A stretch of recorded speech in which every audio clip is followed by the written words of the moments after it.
Yo, what's up everybody? This is Unpunk coming at ya. Today here, playing some new zombies while we wait for the Gamescom to start. We will be covering Gamescom 2020 here. It's going to be a really awesome experience here, and I'm very excited to get into that in about 15 minutes time or so. But for now, we're going to play some zombies. Make sure to drop a like on your guys' way in. Very excited to see new Cold War gameplay, Fall Guys, and other games here as well that I'm sure you all love and enjoy.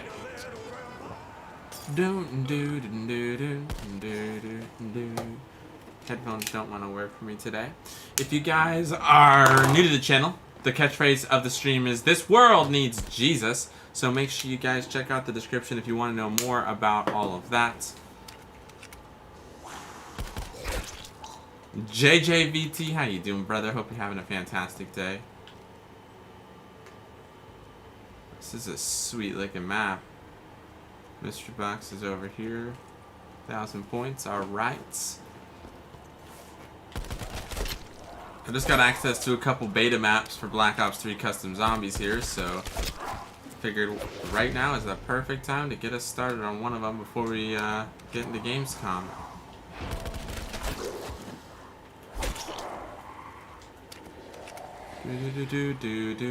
Do.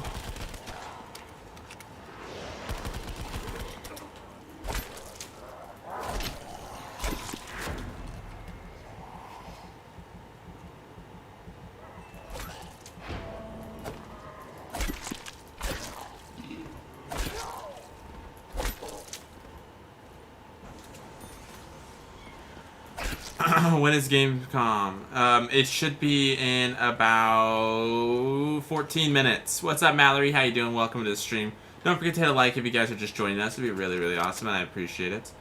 This water looks phenomenal. That's really nice looking.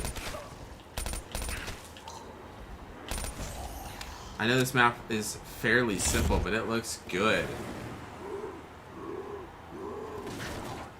Nice to have a kind of daytime map here. I like daytime maps compared to the darkness of most maps. Gamescom should be shut in about 13-14 minutes though.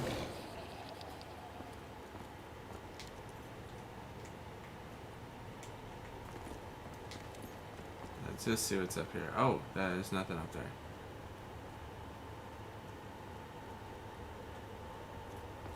I'm pretty sure this is just a small little map, so this will be a perfect little filler.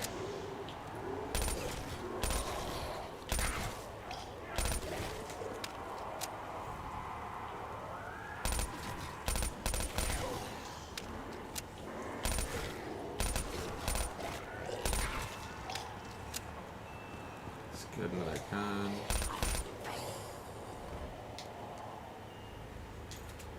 Vendetta.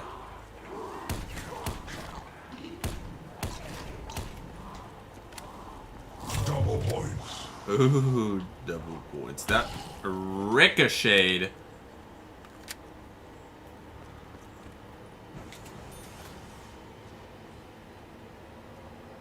That was beautiful.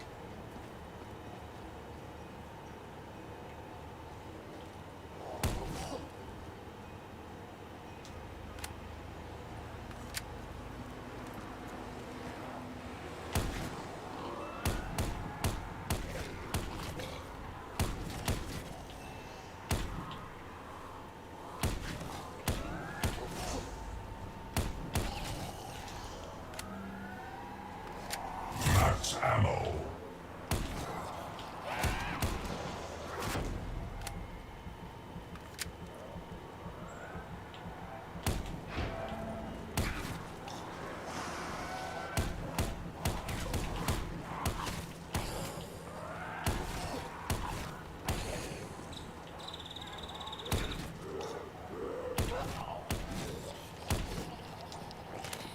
All right. How's everyone doing tonight? This morning? I don't know what time it is. How's everyone doing though? Let me know how you guys are doing. Fetch me their souls. This Pico is purple. I was gonna say the purple machine's like a little off-brand.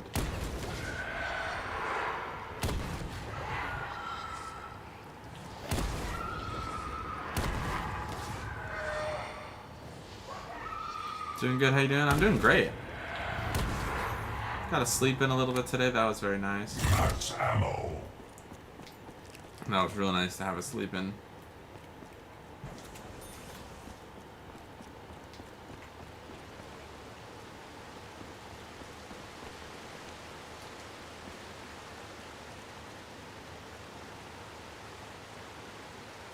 Kind of really want to know what's down there, but I think I need to get some gun first.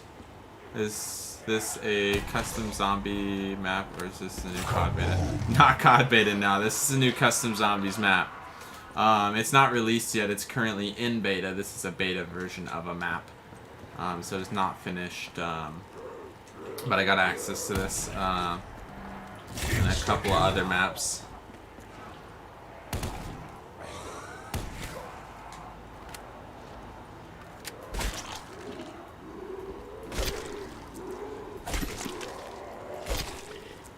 So over the next couple days, I'll have some new custom zombie maps on the channel.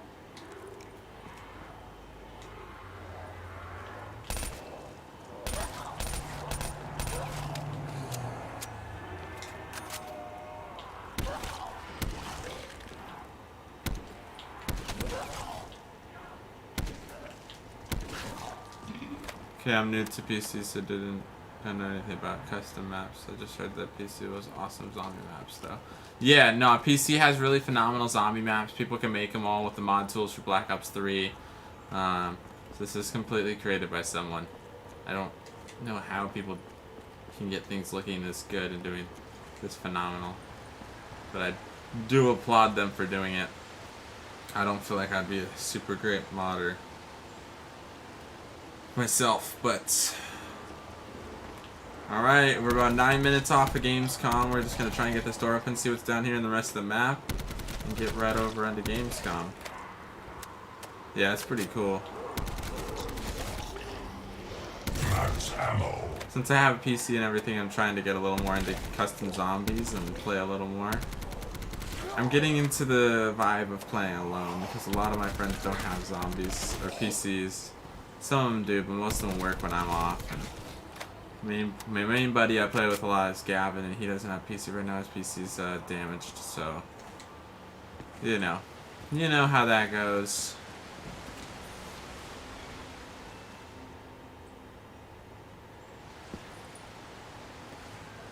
Whoa.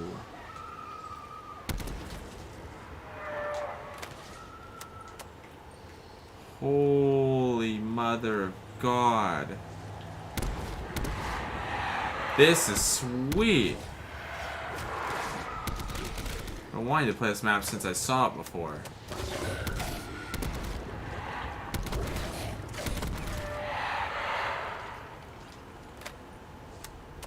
Ice Cold Juggernaut.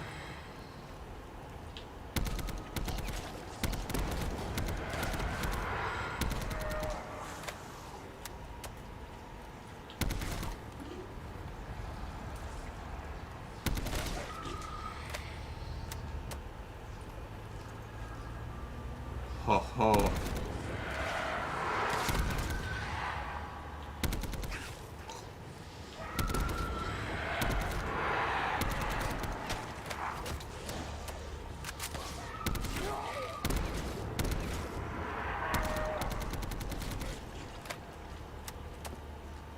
Kaboom. This area down here is massive.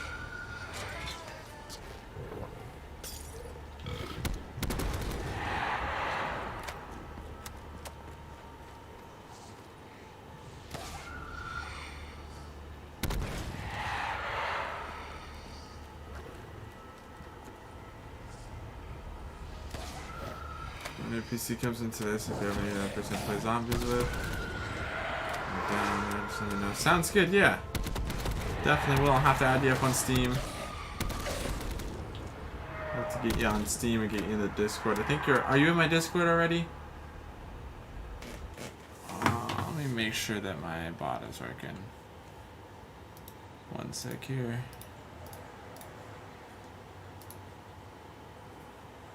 And thanks for the follow. Danine. Let's get the Discord link up for you.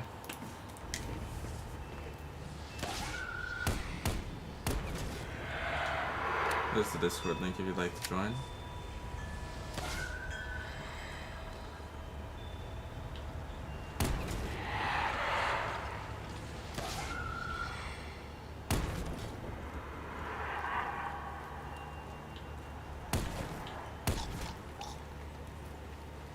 Gorgeous map here. It's just Unpunk is my name on Steam, so it's pretty straightforward.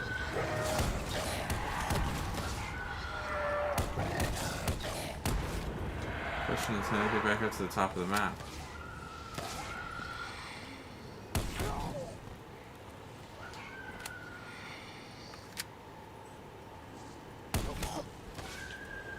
Yes, I can. Spawns are much better up there, so let's go up there for a second.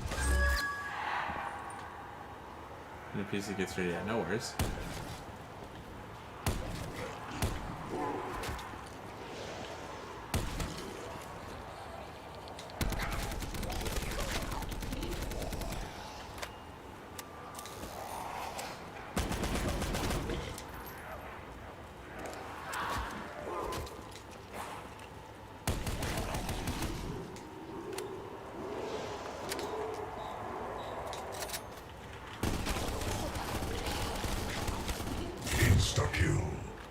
Beautiful map. Can't believe people create this stuff. Amazing skills, right? Seriously, like they are. People are killer. Bye bye. Bye bye.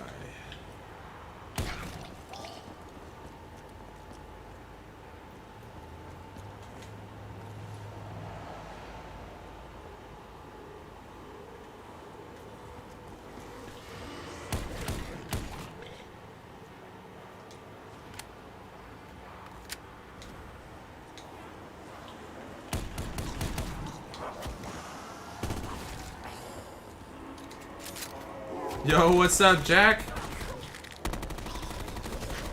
What's up, Jack? How you doing, bro? Hope you're having a fantastic day. Also, as a heads up, Jack, it looks like we're only got one slot left on the team, so you let me know if you're looking for that slot. We discussed before. Cold War looks good. Yo, what up, Jimmy? Sorry. Jimny! Long time no see, brother. How you doing? Hope you're having a fantastic day, bro. This is not Cold War Zombies. Cold War Zombies will be coming soon. Cheers, same to you. Thanks so much, bro. Not sure what's happening. Nothing's happening. That's what's happening. Alright, we got about 3 minutes till the reveal. 3 minutes till we're going. Okay, let's get the KN57 and let's drop down the hole. Fetch me their souls. Actually, we'll wait here.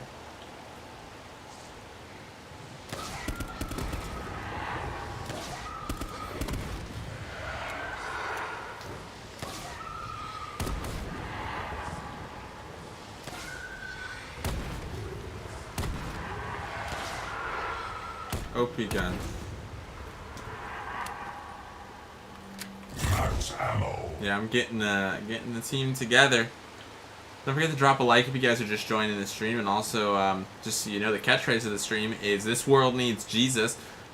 Top donation by JJVT_Avenger. So make sure to check him out. Show him some love here on the channel for the awesome 75 buckaroo donation. That is so cool, dude. That is so cool for a zombies map.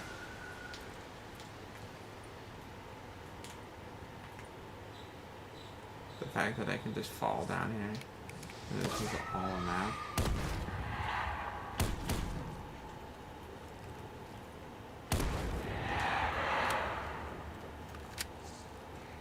Thanks so much, everybody. Appreciate you guys all being here. Some new merch is in the works. So if you guys are trying to get some of our Unpunk and Saint merch, which you can check the link down in the description. If you guys are trying to get any of that, Now's the time because it will be going away in the near future here, so make sure you guys are ready. We don't want you to miss out on the limited time merch.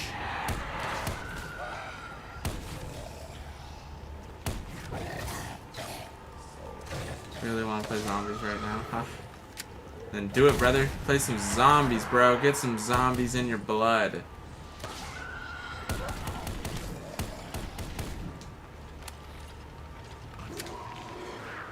Alright, everybody. We're about to wrap this little show up here and get on over to Gamescom. Let's see what this looks like.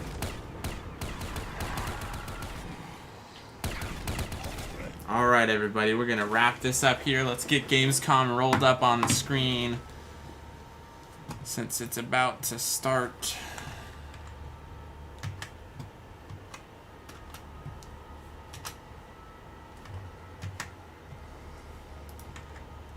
Alright.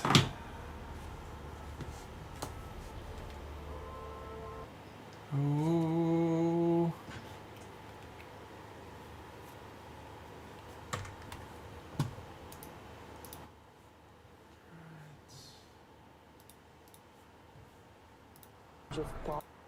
All throughout the world. Ratchet & Clank is a series that prides itself on exploration of exotic worlds and bringing... I thought it was already live. And that PlayStation 5 is really allowed with just increased Alright, well, we're here now, so we're going to watch this and hang out. The number of objects in the world and the things to explore, the enemies around, the effects, everything is more. This is what we're trying to do, is build worlds that feel real and are bringing you in. You're exploring these brand new spaces. And this is something that we never could have done on previous generations. Ratchet & Clank Rift Apart is a game that utilizes dimensions and dimensional rifts, and that would not have been possible without the solid-state drive of the PlayStation 5. The SSD is screamingly fast. It allows us to build worlds and project players from one place to another in near instantaneous speeds. It is unbelievable game changer in terms of we can now do gameplay where you're in one world and the next moment you're in another. And we're loading up levels that happen so quickly and in the action that you don't even imagine that this is something that we couldn't do before because it feels so natural. Long gone are loading screens. Now it's all about bringing exciting new adventures. I'm so excited. The DualSense controller of the PlayStation 5 is tailor-made for Ratchet & Clank weaponry. The amount of tactile feedback that you get when you're using our weapons it makes them feel way more powerful, and also lets you know how the weapon is behaving. One of the examples of our weapons is the Enforcer. It's like a double-barrel shotgun, and it uses the adaptive triggers to give you tension. As you're moving your finger down halfway, you can fire one barrel. If you pull it all the way down, you can fire both barrels. But all along the way, you can feel the difference between the tension tightening up, and it just makes all of our weapons much more immersive and powerful feeling. Another thing we can't wait for you to experience is 3D spatial audio. This really is a fundamental difference between listening to a television set and going out into the middle of a forest. It brings you into these worlds in a way that we've never been able to do before. We at Insomniac have been working on Ratchet & Clank for almost 20 years, and these are characters that we love. And this is really the culmination of all that work and effort that we've put in. We can't wait to show you more about Ratchet & Clank Rift Apart in the future, but until then, thanks for watching. I'm pretty excited for Ratchet & Clank. PlayStation. I'm pretty excited. Show starts fully in 10 minutes, everybody.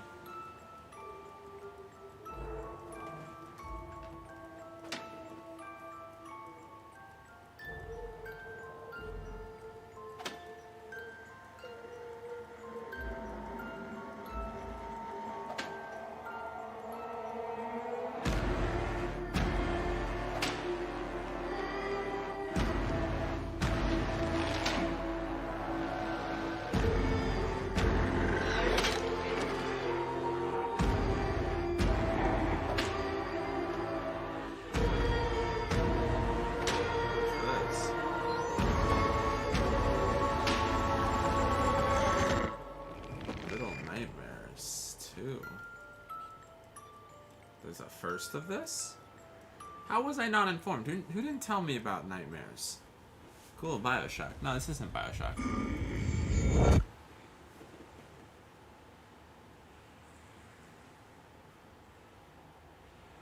mature audiences during World War II.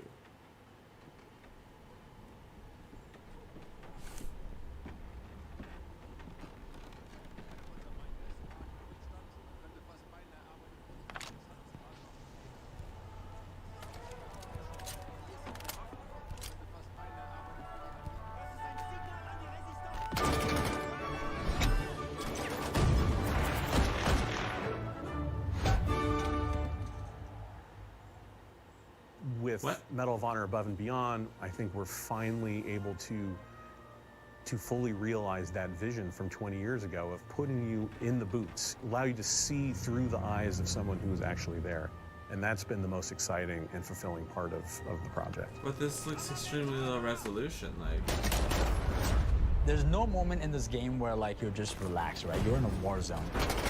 You are a member of the OSS, the Office of Strategic Services. That allows us to tell a story where the player gets to go to all these incredible places. VR adds such another level to it just because people want to naturally interact with things how they do in the real world.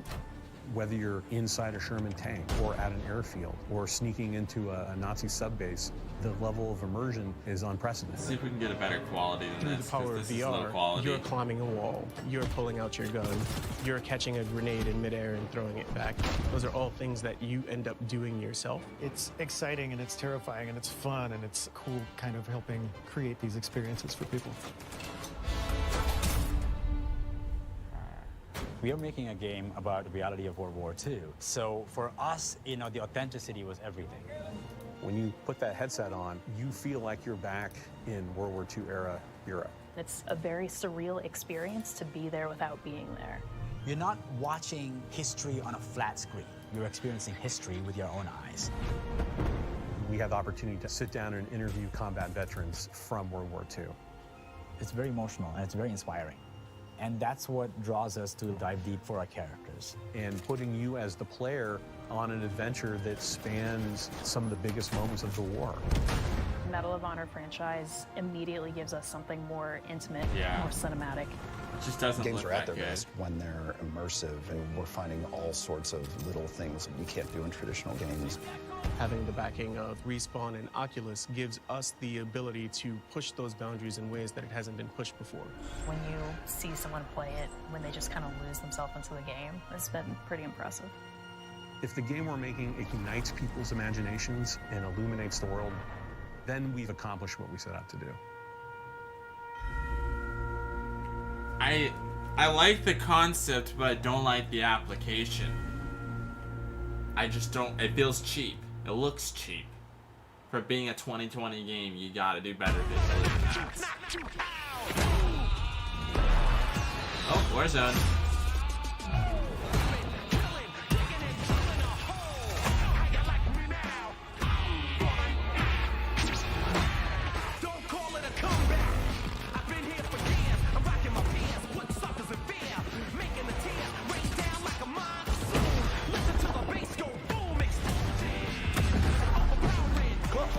Extraction is inbound.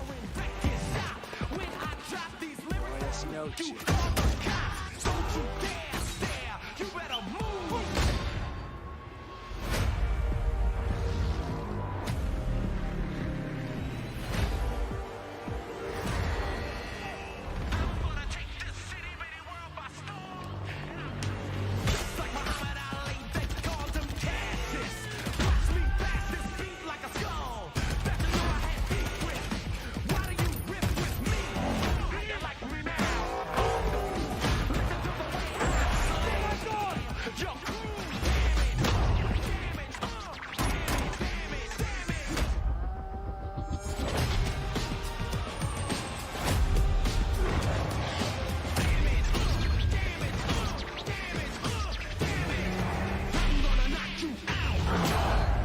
Yeah, I respect what they're trying to do. We are soldiers, each our own force. Join the Armistice. Join the Armistice Alliance. Stand up for your brothers. He was right until that treaty collapsed and chaos set in. Now we got friends on the ground who need professionals to get the job done right. Shadow Company 4 minutes, has everyone. actionable intel and the best warfighters money can buy. So I ask you, who do you want to be? And who do you want on your team? Join us.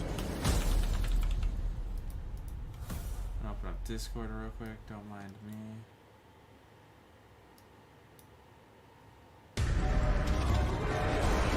Oh.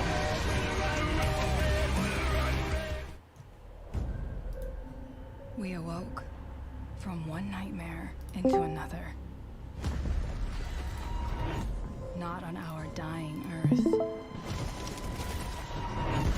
but somewhere much worse.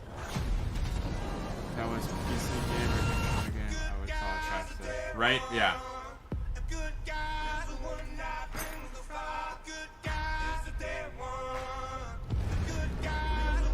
We came to Enoch as our last chance.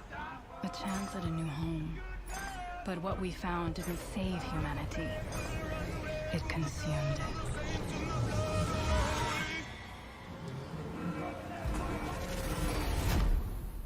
We awoke changed. The anomaly unleashed within us. Burning with power. Impossible power. Come on. Yeah. Let's get it. Where is Cold War?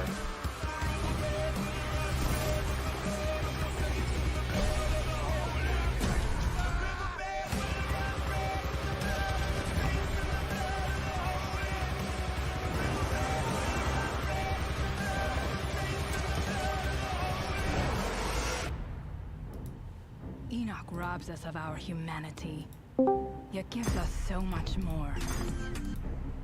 Each step taking us further from what we were. Hello. Hello. Hi, Gavin. Is there an echo? Not that I can hear. Wait, talk now. Echo? Was there one? No. I don't know what I did, but I guess It works. Everyone can hear you. I can hear you. We're good. This is just the trailers before it starts in 2 minutes. Okay, hang on, that's not gonna work. Yeah, yeet! What do you think of Black Ops, though? Yes. I'm gonna play the actual campaign after Zombies. Like, after that's all done. The mind of a psycho, of a psycho. We are about to find out. Psychonauts 2. Say hello to a torturing nightmare! Okay, the stream's not working through Discord, so I'm just gonna have to pull it up on YouTube itself or something. I can send you a link if you want. I'll send you the best link. Yeah. What's the countdown timer at right now? 1 minute and 2 seconds. Just go to that one.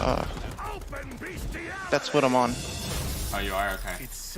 Yeah, mine's like 5 seconds behind you though. Oh, that's fine. I'm gonna be switching to that one in 40 seconds. I'm just watching another one. So we can have something on the gameplay. Or something on the screen. I refreshed it, now it's at 40, 39, 38. Is that in sync? It's gonna be in sync with mine, yeah. Okay. What is yours at? 29. Oh, yours is way ahead of mine. Okay, what are you at? I'll pause until you catch up. 30. Alright, tell me when you hit 20. Like, count down to it. 5, 4, 3, 2, 1. Go. Okay, we should be in sync now.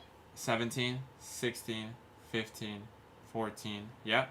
Yep, we're in sync. Okay. There we go. Just don't pause, everybody. Oh, there's a little echo, but that's okay. I can deal. It's overshadowed by the music when the games and stuff start. Oh, it's starting!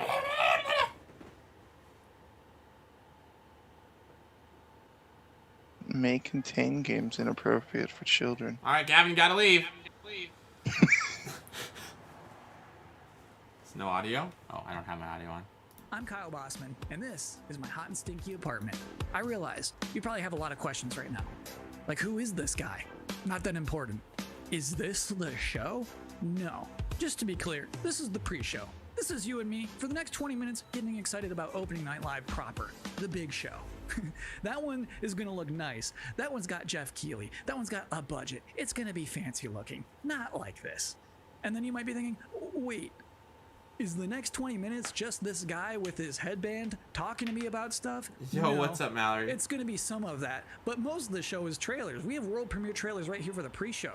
If anything, my job is just to smile at you and fill time in between trailers. In fact, we should, I think, start off with a trailer. We'll talk about opening night live. It's going to be big and fun and awesome, but I feel like the best way to kick off a pre-show is just to get right into one. Our first world premiere trailer is a game that was just announced earlier this year at an Inside Xbox event from Bandai Namco. This is Scarlet Nexus. Scarlet Nexus. Oh, this is Gavin's game. Gavin made this game. I don't even know what it is. It's an anime game, so you're gonna love it. Oh. Intruders were just detected. It looks like Persona. A little bit. Not really.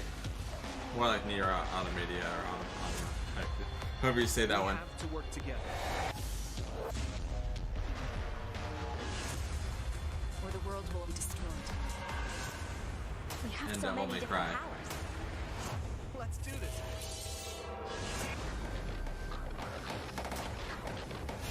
Looks interesting. You have your ways of doing things, and I have mine.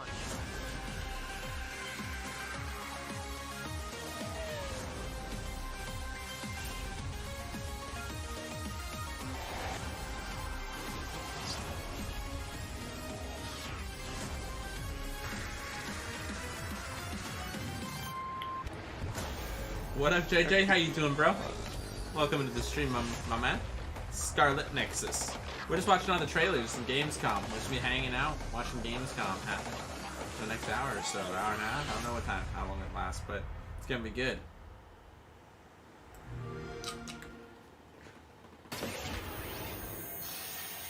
If you're just now joining us, this is the Gamescom Opening Night Live 2020 pre-show. That was a trailer for a video game and not an anime. And I'm Kyle Bossman, not important. For the next 20 minutes, I'm less Kyle than, Bossman, much not less than important. now, we are counting down the minutes until the big show, Opening Night Live, in which you're going to get fresh looks at Fall Guys Season 2, Destiny 2, Call of Duty Black Ops Cold War was just announced yesterday. We're already going to see more of that tonight. Lots of things to see. Cindy Goodman from IGN is going to be giving out the Gamescom awards for Best PC Game, Best PlayStation Game, Best Xbox Game, as well as talking about some brand new shows from IGN that they are debuting this week at Gamescom. Lots of stuff in ONL. It is going to be a chunky, thick show. But in the meantime, for this pre-show, it is time now boys. for another world premiere on our I end. like this guy. The game next that we're going to see, it's called Quantum Error. better than Jeff. And parents, let me warn you now. It's time to put the kids to bed, because it's about to get scary as hell in here. Ooh. I don't care if you're in the Western Hemisphere and it is the afternoon. Put the kids to bed. Put the kids to bed. JJ gotta leave.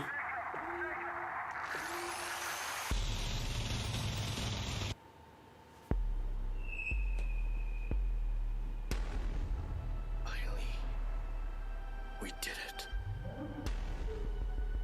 We did it. That artifact you recovered.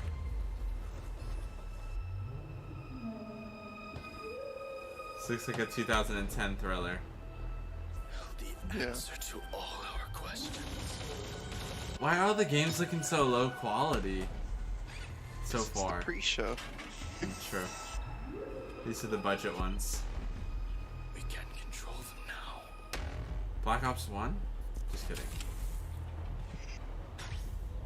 Not yet for Cold War. You haven't missed anything yet, so hang tight. We'll be. I'm sure they'll be getting to that soon.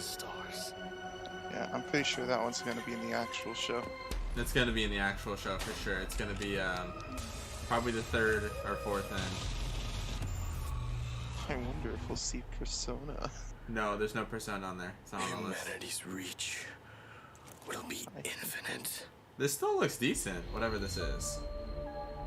Yeah. It seems like a $20-$30 Another game. Halo That 1 could be- shotgun.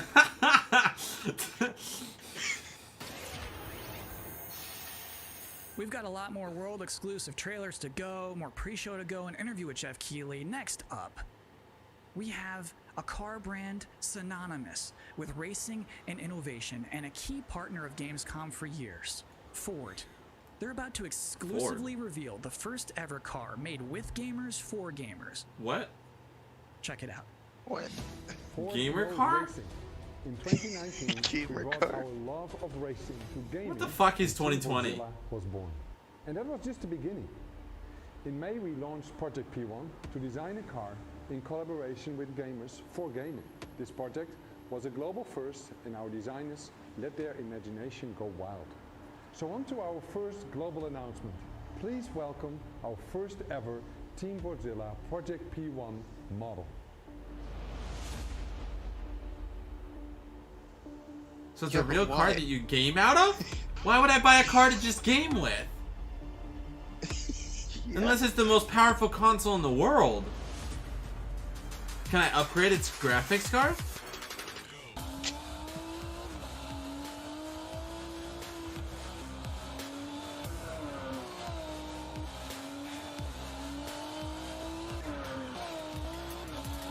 I don't know what they're going for here. And now our second global announcement. You got us so excited with Project P1. What are you We are hitting? now committing to make a real-world version of this groundbreaking car. What?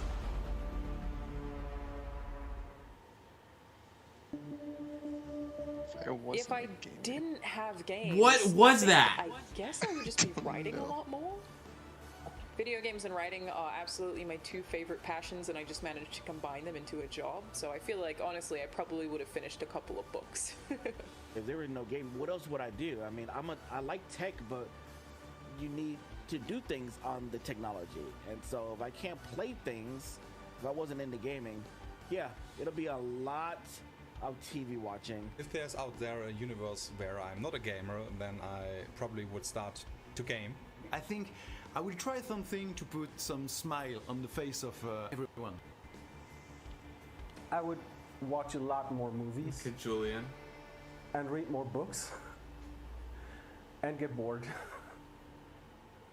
Hey, what up, Dorothea? Welcome back to the Opening Night Live pre-show. This is only the second year of ONL existing, but I think it is safe to say that this year's will be unconventional. So to tell us what to expect from the show this year, please welcome Jeff Keighley. We are now joined by Jeff Keighley, host and executive producer of Opening Night Live. How you doing, Jeff? I'm doing great, Kyle. How are you? I'm doing okay. So, back in April, Gamescom said we're going digital this year. What happened When to did you start Kyle? thinking about ONL and how that's going to look? Well, we knew last year we were going to do another ONL this year because it was a big success, but yeah, we had no idea what format it was going to take. Normally we are in Cologne. This year we're doing it from Los Angeles, but actually Gamescom came to me and said we definitely want to do ONL. It's a digital event for the whole world, so even if we don't have something physically in Germany, we still want to do this show with you. And I said I was doing Summer Game Fest, and maybe we can bring all these things together to create this grand finale for the show. And all summer I was really hoping to do a show that was a little bit bigger than I've been, broadcasting from home here for many months, and I wanted to do something with kind of a set and a little bit of spectacle to it, and bring the whole industry together, and that's what we're going to do. So is it going to be just as long as a regular show? Yeah, we have like 2 hours of stuff to show folks from across the industry. Like the big stuff, that's a lot. the biggest games. That's out there, a long and show. And a lot of really, I did not interesting budget that titles. much time of in course, today. We're going to have some amazing next-gen stuff in the show, and Fall Guys Season 2, which has become a thing over the past couple of weeks. So it's really fun to have like the big and the small and the surprises and next-gen all blended together. But yeah, it's a full-blown show, 2 hours. Is it going to be just back-to-back trailers, or are you going to do some interviews and demos? You will definitely see trailers. You will see some extended gameplay demos of some titles as well. There will be a few interviews with a couple of developers. We've got some special guests. And one thing I will say kind of right out of the gate is that this is not sort of wall-to-wall shock and awe announcements of new games similar to last year at Gamescom. We have some really big updates on games that fans are excited about and meaningful, but you know, the kind of big surprise announcements, we have a few things in the show, and you know, we have lots of great things planned for the Game Awards, but similar to last year, this is really a showcase of like big holiday games, Something's games going on next in year his eyes that you know about. So you know, I would do they just can he not make eye contact really with the camera? Updates on like it's every other direction but the camera. With you know, surprise shock announcements. Oh, he looked at the camera. Great. Jeff, I'm He looks wrong when he looks at you in the eyes. Oh my god, he's blinking so much. Me too. It's been really fun to build this, but you know, even working with our Is he team, a robot? it's been challenging to do things safely in the era of COVID, and it's been meant a lot to me that Gamescom has said we still want to do this show, and I think for all of us in the industry, we want that big showcase. I hate everything about his face. Leave home, I hate it. Have a set, and you'll see we've got like screens and lights, and it's. If we do it right, we're going to hopefully create that magic moment that we haven't felt this summer, right? And a lot of the events this summer have been just give us Kyle. And they've been great. And no, they've been great. Yeah. I really wanted to do something. Don't worry, guys. I'm looking everywhere but the camera. So if we do things right, that's what people are about to see. Very cool. Good luck with Kyle everything. was just Thanks, smiling Kyle. and Thanks for nodding. hosting the pre-show. I'm doing my best. So just so we're all on the same page about what just happened, that was basically an interview with my boss using questions that I mostly already know the answers to. So considering all that, I think that went pretty well. Next up, we have another world premiere trailer, baby. Vroom vroom honk honk for Dirt 5. Vroom vroom honk honk.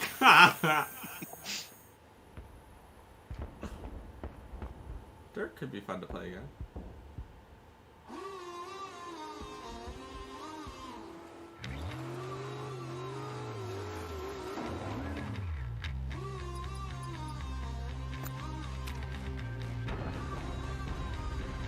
Doesn't look natural.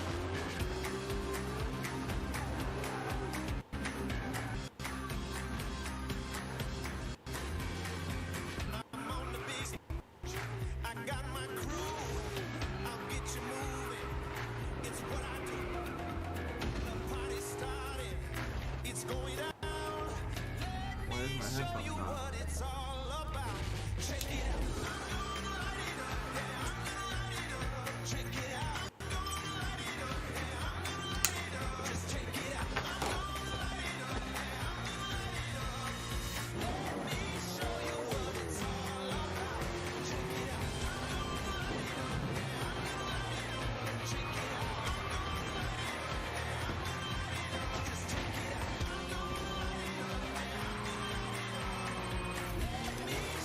As much fun as a game like this looks, I know I'd get bored of it in about 33 seconds.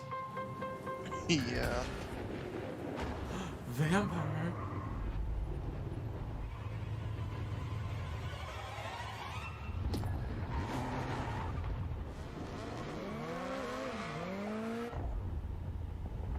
What? What do you mean to be continued?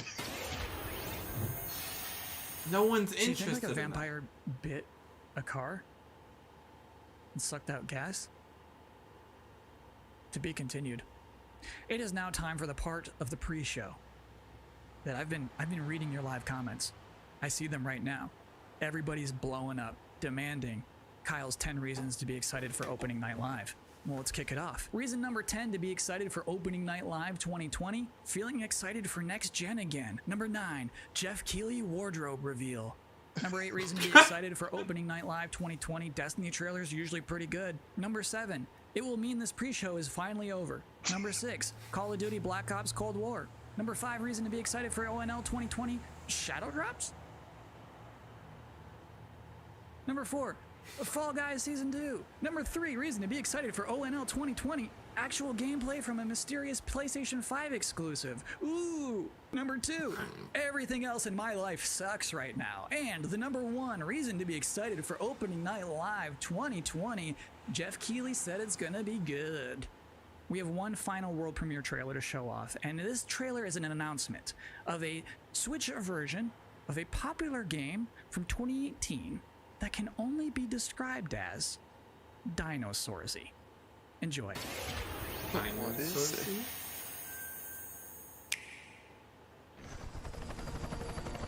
You think that things are going to turn out differently, huh? Why? Oh, well, wait. The ones before you did too. This is the new ones. Because they believed that they were in control. And control, well, here's the thing. Humanity is desperate for it. We are seduced by it. But we never really possess it. Was this really popular though? I don't think so. And stubborn, but most games they put on the Switch aren't that popular. And what makes us such unique creatures is knowing the power of what we're up against. The fucking tornadoes? And still believing that we can win.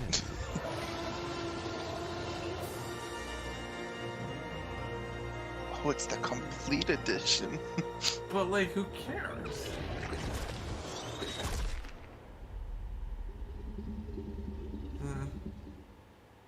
You don't got me sold.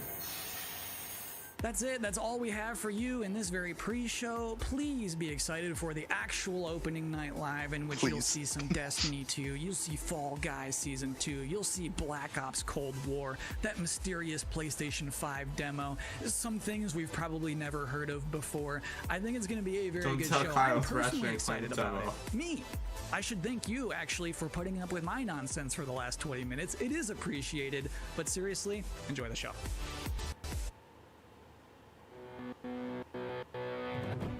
So what's the plan? Is it lagging for you too?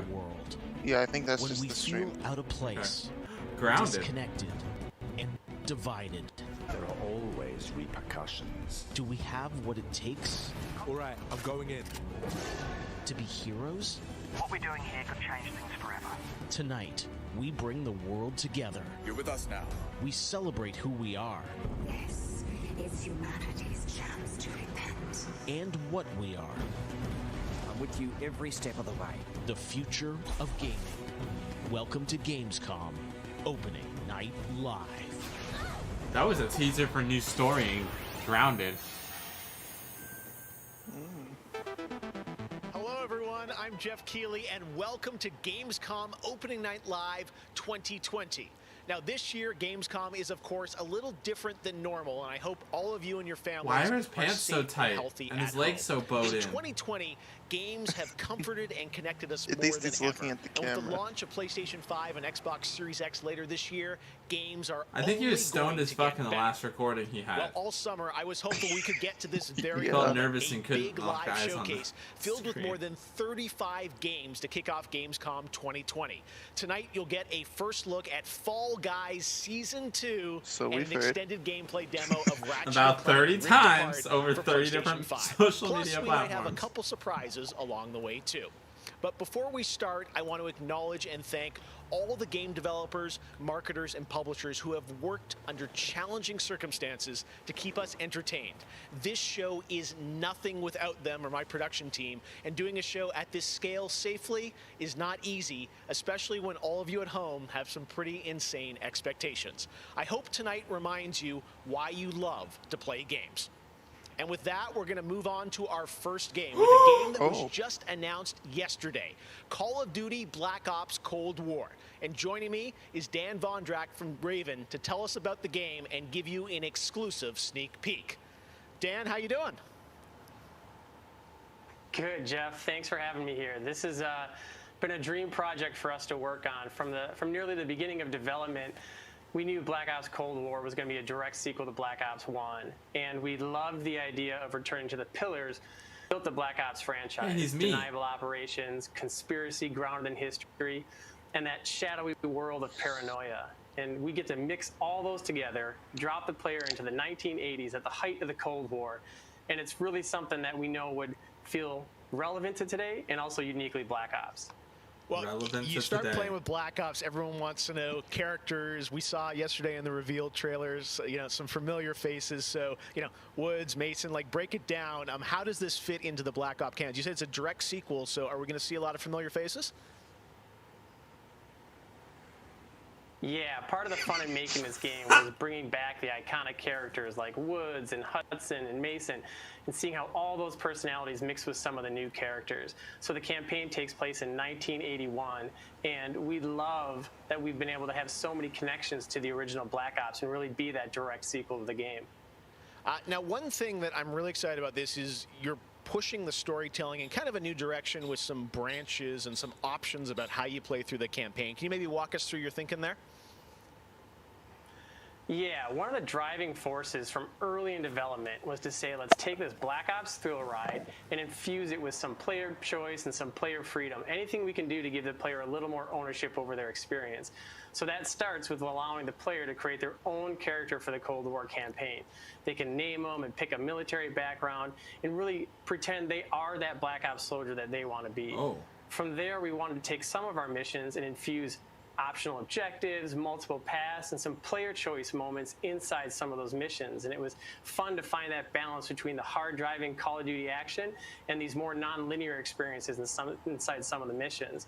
So with choice comes the player wanting to feel that impact. So some of those choices earlier in the game and some towards the end will actually shape the ending of the narrative of the campaign. All right, so multiple endings to this game. Yeah, absolutely, absolutely. That was one of the big things for us. It's like we love that Black Ops has always been willing to take risks, and we all know they did some of this in Black Ops 2. And with our story and with these features, we love playing homage to those early Black Ops games.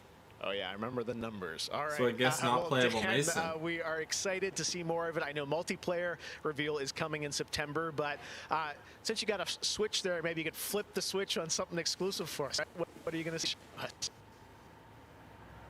Yeah, absolutely. This is really exciting because this will be the first time we've done this outside the walls of the development studio. This is a scene from earlier in the game, and it's a critical point that really shows the narrative of the world, shows this threat that our heroes are going to be battling. So let's take a look.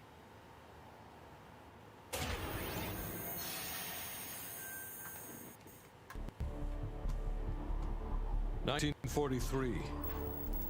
Detailed information from the Manhattan Project was stolen from Los Alamos by the Russian spy known as Perseus. 1968, Vietnam War. Viet Cong soldiers orchestrated by Perseus attempted to steal an American-made nuclear bomb from a U.S. firebase.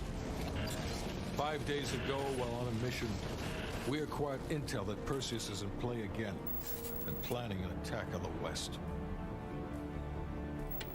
Perseus. The CIA's analysts consider him to be the single largest threat to the free world." Mr. Hudson, we're all aware of Perseus. We're also aware he's more myth than fact. I mean, personally, I think he's nothing more than the Russian boogeyman. General Haig, allow me to introduce the man best suited to respond to that. CIA clandestine special officer Russell Adler.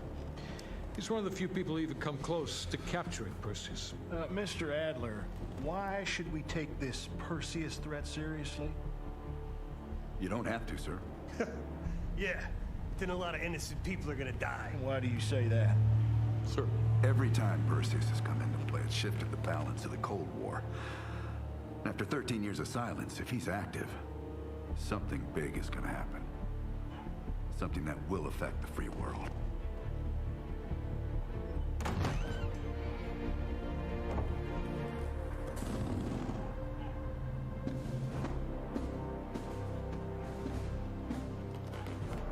Mr. President. Sir. Mr. President. Mr. President, this is Jason Hudson and Russell Adler. I know their names. Who do you think approved their last mission? Is the threat real? Yes, sir, we believe it is. Can you stop Perseus? We can, sir. I've already submitted the requisition for my team. Sir, their requests are highly irregular. Most likely illegal if the press gets a hold. What the hell are you talking about? Do you know who we are? Every mission we go on is illegal. Sergeant Woods, plausible deniability is the backbone of our work. Al, we're talking about preventing an attack on the free men and women of the world. Give Mr. Adler whatever he wants. Gentlemen, you've been given an important task. Protecting our very way of life from a great evil. There is no higher duty There is no higher honor. And while few people will know of your struggles, rest assured, the entire free world will benefit. I know you won't fail us.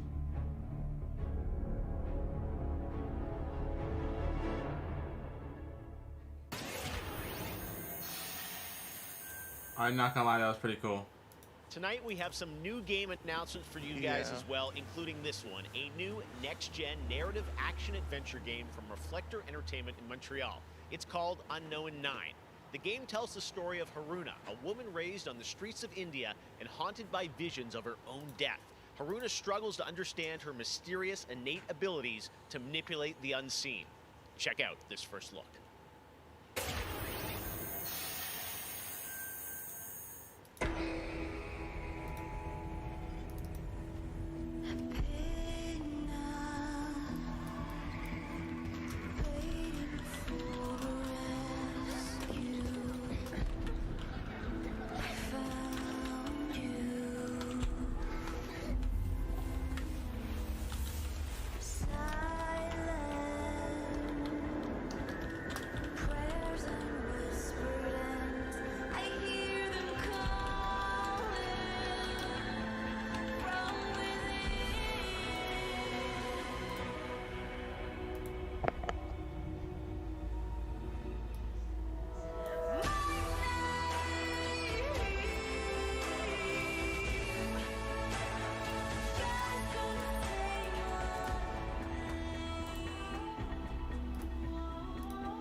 I don't know about that one. That one just looks kind of boring. It looks interesting. Like, visually it looks pretty good, but I can't tell because their fucking bitrate is horrible on this stream. Like, this is such a bad bitrate. Yeah.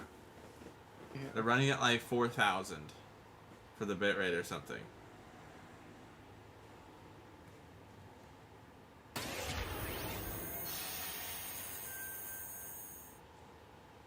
Alright, let's get to the gameplay. One of this year's biggest games has been Doom Eternal. Tonight we've got an exclusive first look at the campaign expansion called The Ancient Gods Part 1. Check this out. Ancient Gods Part 1. We have been allies for some time now. I knew you were the moment you set foot in the room. Your gifts hold to us now.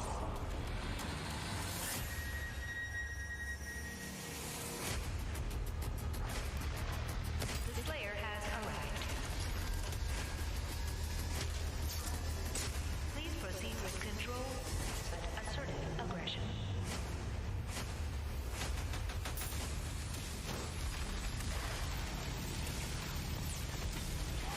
We work to resurrect the only ones who can save this world.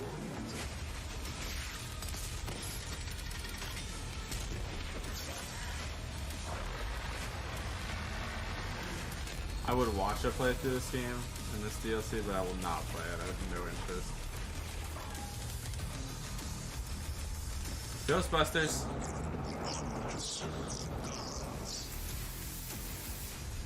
I mean, yeah.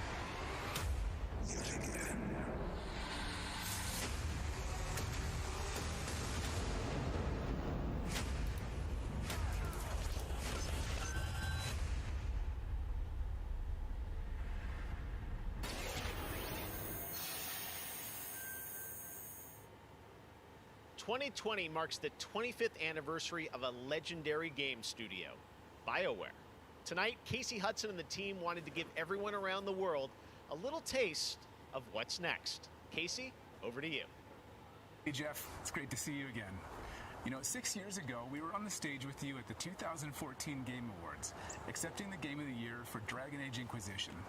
And since then, we've been imagining new ways to use next-generation technology to bring the world and characters of Dragon Age to life. We're still in early production, but we thought it was time to give you the very first look at how BioWare's passionate team of developers are crafting this very special game. The audio in this fucking thing is weird. Yeah. It's like I've been at BioWare for a really long time, so I've got to see it grow up and turn from a company of 35 people to a company of more than 300 people. There's amazing people in the industry. There's amazing stories to be told with other people. I love that character so much. Did you see We're the very guy's green experimental screen here at messing up on the BioWare. right?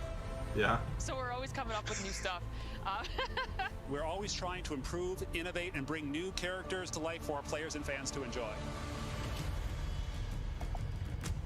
Hello, you're good, JJ.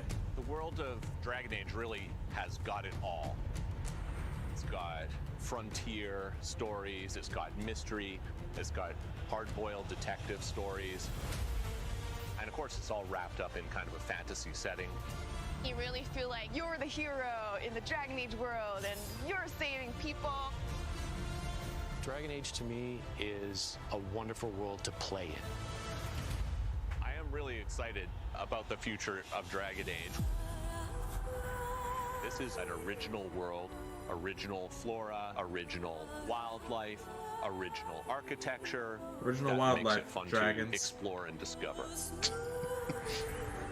So original. In the next Dragon Age, we get an opportunity to see new things, new places, and interact with people who lived and grew up in these spaces as well. For the game we're working on now, we want to tell a story. What happens when you don't have power? What happens when the people in charge aren't willing to address the issues? The things that you can expect in the next installment are going to be stories that focus on the people around you and the friends and family you make. Something that we'll be able to look forward to in Dragon Age is a really close relationship with game characters who really become real for you. We want characters to either be loved or hated. One of the best examples of that is Solus. Half the community wants to kill him, half the people want to marry him, then another part want to do both. They call me the Dread Wolf. What will they call you when this is over? BioWare and EA has been one of the forerunners in using motion magic technology, and that makes it way more realistic when you're looking at the characters and the way they walk and move and interact in the world. Players want that suspension of disbelief that this wonderful collection of digital pixels is actually a living, breathing soul. No, it's okay. That's the good kind of rumble. I actually design bosses. I help with the creature design team as well. So I do all of the big threats that you have to go up against. Nobody dies on my watch.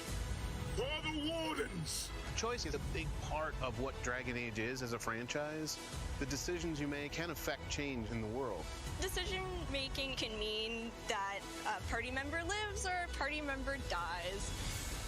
And it means owning your outcome and reactivity to the choices that you do make. How did you already I just upload love the the cutscene? possibilities that Dragon Age What offers us, cutscene? and I'm excited to explore a lot more of them. To me, that potential is what gets you up in the morning. It's a fantastic opportunity every time.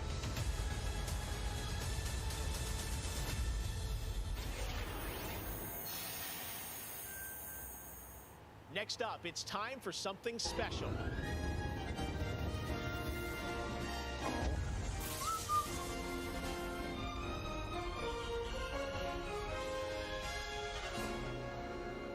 Great Scott! I think there's been a serious miscalculation. Wow, wait, you're, what's his name? Back to the Future? I'm Emmanuel Brown, Doctor of Physics, not of Medicine, and certainly not that quack from Rick and Morty. Yeah, we know who you are, but what are you doing Jeff, here? I did come back from the future to this precise moment on August 27th, 2020, because it's imperative we launch Surgeon Simulator 2 right now. And what exactly do you have to do with Surgeon Simulator? During the mid-20th century, some friends of mine from Shire University invented a state-of-the-art medical training facility, otherwise known as the Surgeon Simulator Training Program. Now, 70 years later, we've digitized the experience. It's unbelievable. You can access the program through your computer and then be medically trained from the comfort of your keyboard. And it's available as of, great Scott, this very moment. Tonight, I want a world premiere, a few examples of some of the incredibly successful test subjects who have already completed the course. So you're saying a world premiere will save our future? Only time will tell.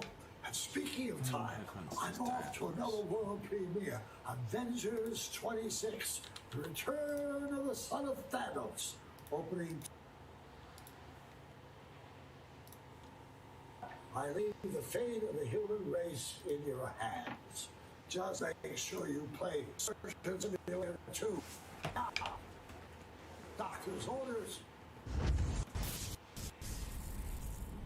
It's the stupidest way to introduce Surgeon Simulator. Yeah.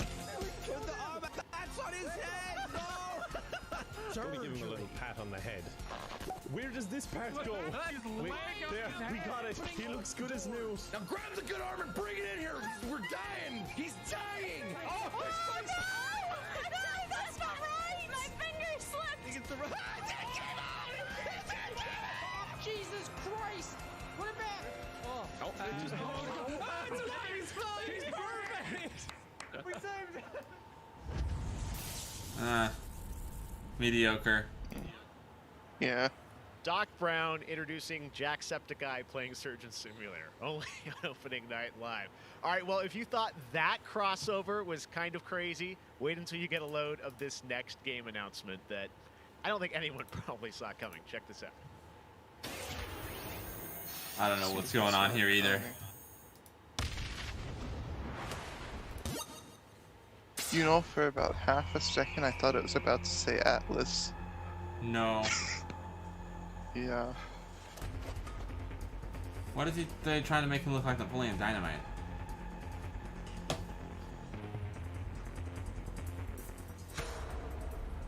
What is this, though? That's what I've been saying this whole time in my head when watching this show today. What is this, though?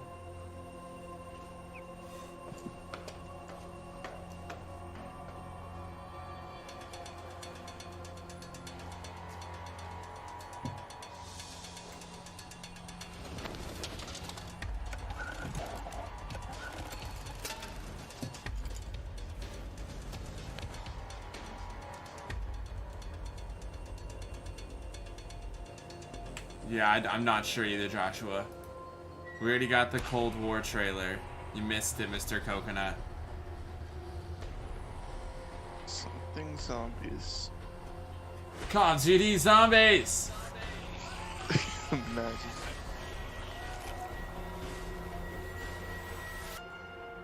Yeah, I don't think anybody expected this. Or wanted it. Like, why?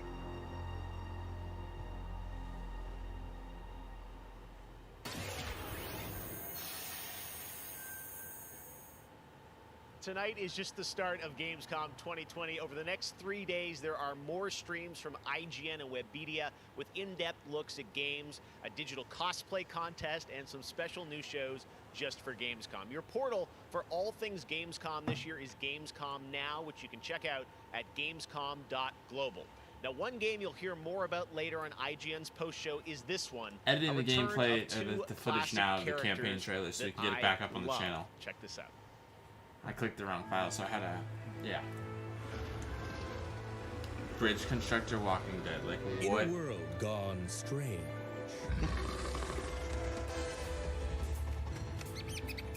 What is this? One elite force stands against the darkness. What in the fuck are? Is this Mickey Mouse and his fucking? Wait, what? Here, slip on this little beauty for effect. I've never played this game, but this is Telltale Games. Happy Giant. No, it's Sam and Max. Oh.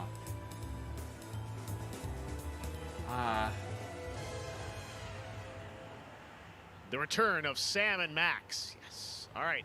And now it's time to say hello Yes. to my wonderful co-host for ONL from IGN. Please say hello to Sydney Goodman.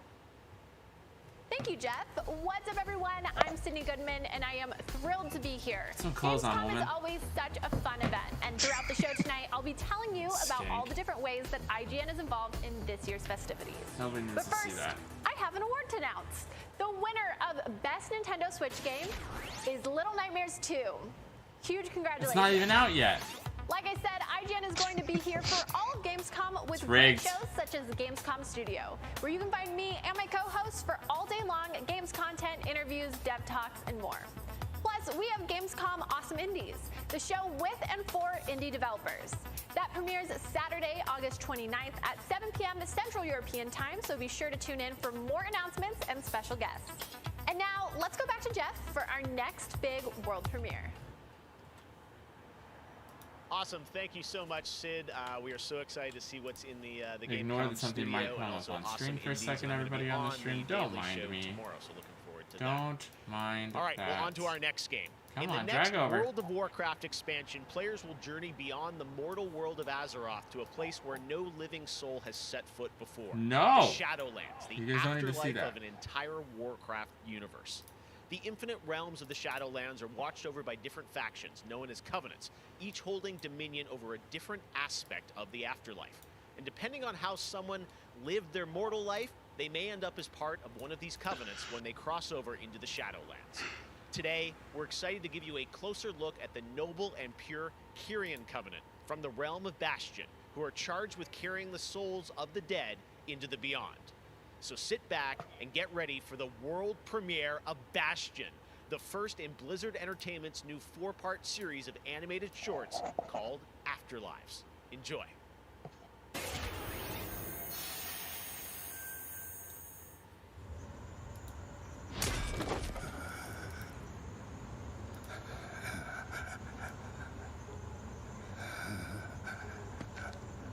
Stop breathing so heavy, man.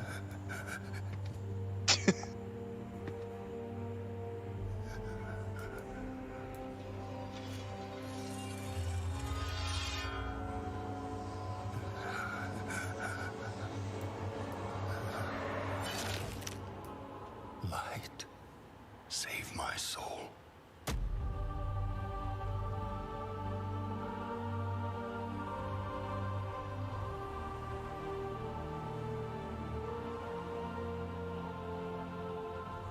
Uther. Where am I? Welcome to Bastion. You led a truly selfless life, and for that, you have been chosen. Chosen?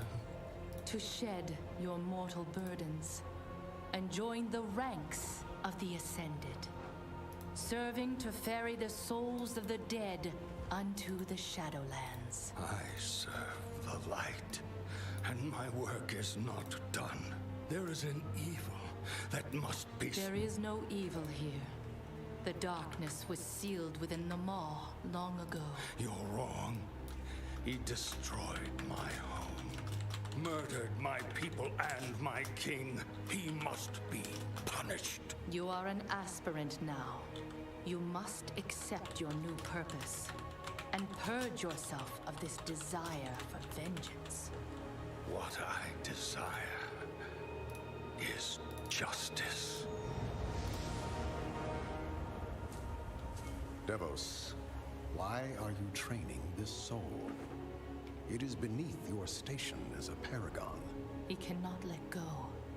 He continues to demand retribution for his death. And this concerns you? Many souls take eons to ascend. Yes, but this one seems broken, Thenios. Unlike any soul I have seen. I have begun to wonder whether he was deemed worthy of Bastion. By mistake. Be careful, Devos. I would not let the Archon hear such a thought. In time, he will forget. Trust our ways. Trust the path.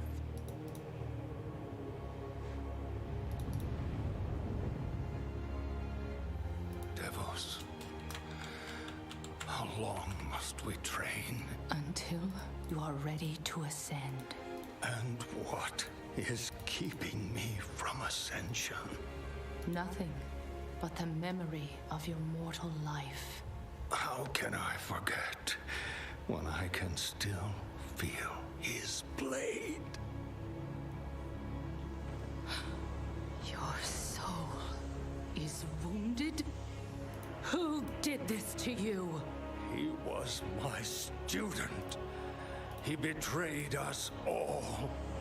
Show me.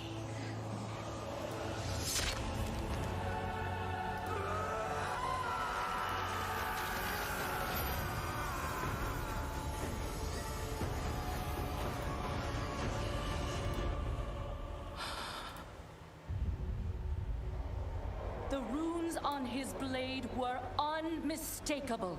This dark agent runs free on a mortal world with the power of the Maw itself in hand. Our realm is imperiled. Impossible. The Maw is inescapable. You must return to the path. If he had purged his life, we never would have known of this calamity. The path is flawed. Enough! The order of the Shadowlands depends on the execution of our eternal charge. You will abandon this course. As you command, my Archon.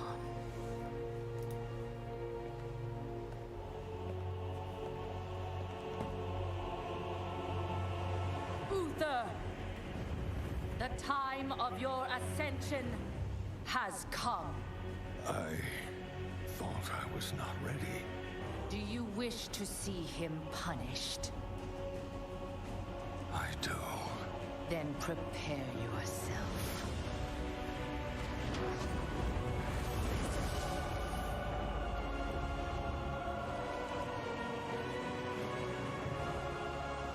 The moment he falls, we will claim him.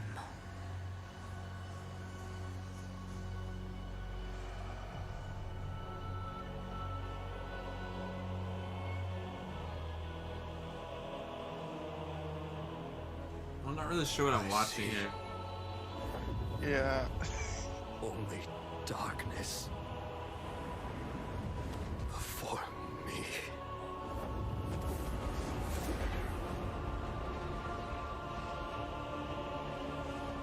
Now, cast him into the maw. Return him to the darkness he served. His eternal suffering awaits. He was my student. Remember what he did, and take your vengeance. Not vengeance. Justice.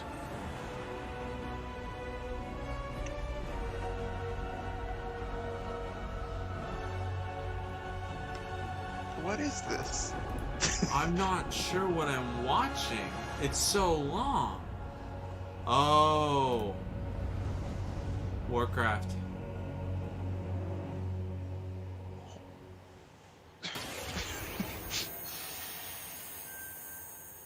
Makes a little more All right, sense. hope you guys enjoyed that exclusive look at Bastion. Now, we know many of you can't wait to experience Shadowlands, and our friends at Blizzard want you to know the wait is almost over.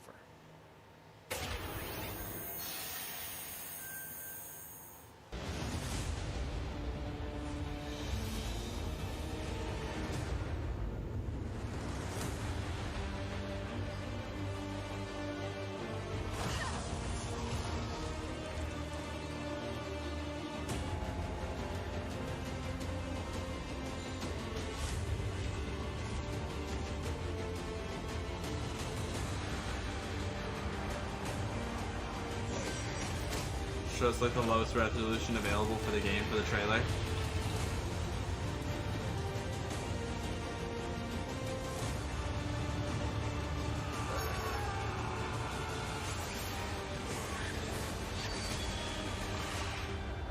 As amazing as this looks, no. The pieces got here via UPS. Hell yeah, JJ!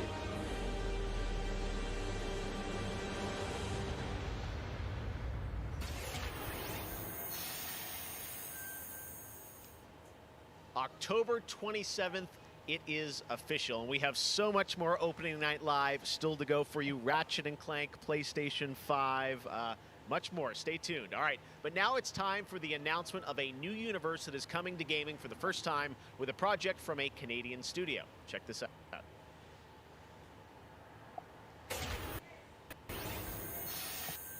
Have returned. They corrupted, divided, conquered, until finally. This stream is lagging. Yep. We got nothing. It's just.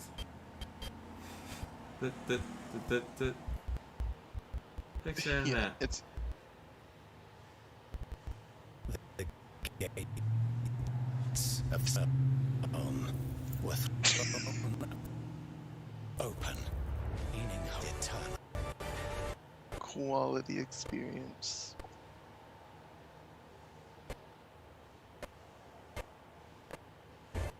This is high quality content here. Opening night live.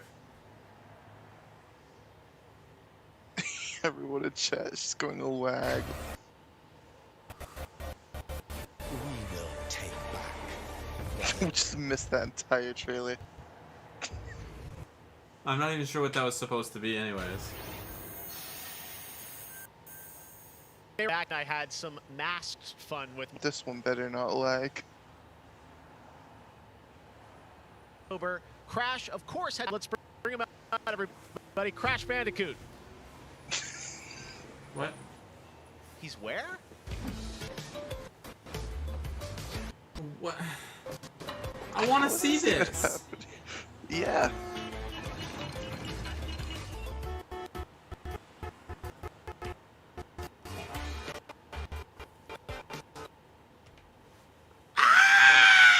And this is like the original stream too.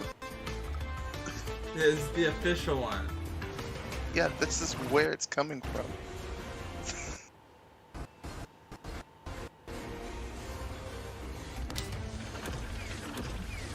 See you again, yeah. Next year, when you get your shit fixed.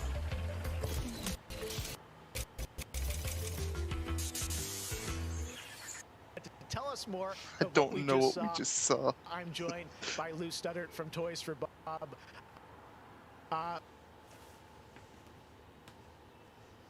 Nice. What there?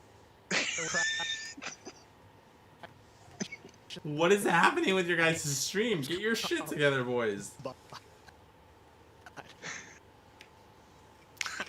Around Cologne, but around Cologne. Crash 4 narrative. Yes, look in time to the 90s when Neo Cortex was actually testing on Crash and Coco before the events of Crash Bandicoot 1. And they're kind of these devious puzzle rooms that we've made. And they're well, it's better. really hard, and they're really awesome, and they're super. We can't wait to get people's hands on them. Yeah, no, I got to play a demo of this a few weeks ago, and that was a challenge, so I can't imagine how nefarious these are. How are they going to be integrated into the game? Are they optional, like offshoot stuff, or how do you get to them? Sure, so players actually have to collect the flashback tapes in the levels themselves. They're an object to pick up, and to actually pick them up, they have to reach them in the level without dying. It's kind of our homage to the death routes from the original trilogy. So players have to reach these objects in the level, pick them up, and then once they get them, they'll get access to these unique levels. So beyond the pure challenge, what other fun? How are these fun for players to kind of experience, and what do they get to do in them? Sure. So one of the things that we did was we actually used these as, like I said, puzzle rooms. Really kind of fun, nefarious, devious ways for Crash to really express that pure plumbing kind of aspect of gameplay that we know and love about the franchise. Narratively for us, it was really cool to layer in kind of a unique perspective to the franchise. This is the moment when Cortex is really excited about the prospect of Crash being on his team, because Crash was originally crewed by Cortex, and so this is a weird point in time that's never really been explored in things before. Awesome. All right. Well, Crash 4, It's About Time looks phenomenal, Lou. We cannot wait to check it out in October. Thanks for joining us. Yeah, thanks for having me. Awesome. All right. Well, we will be right back after this for more Gamescom Opening Night Live. After what? After this. I have become terror. Yeah? This looks cool. The unseen predator. A rupture. The best looking trailer I've seen so far. That obliterates without warning. Besides the Call of Duty one, of course. Yeah. Alone, the hordes of At this point, I'm just waiting for Fall Guys Season 2. Right? But together, this entire I want to see the grounded stuff that they're going to have, too. I'm excited for that. Oh, yeah, that's how When's your PC getting fixed? each in our own Don't know. ways. Yet we Did you are find a shop drawn yet? Down the same road. No. Into the Damn. dark heart of creation. 'Cause I feel the way you feel.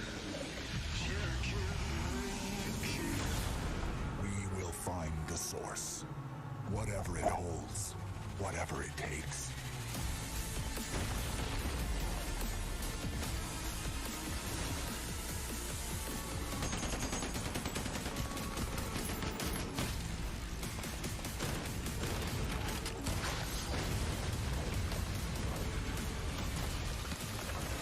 This looks good, but I know it's going to be a boring game. They're always boring. Yeah. They always end up being boring. They look so sick. Looking for an ass? Welcome to the Hyperscape. Not Hyperscape. Enter a contender. Yes. I'm gonna go grab my drink from the fridge. Have fun with Hyperscape, people.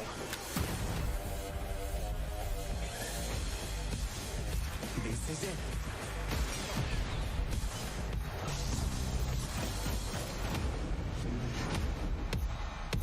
Time to party.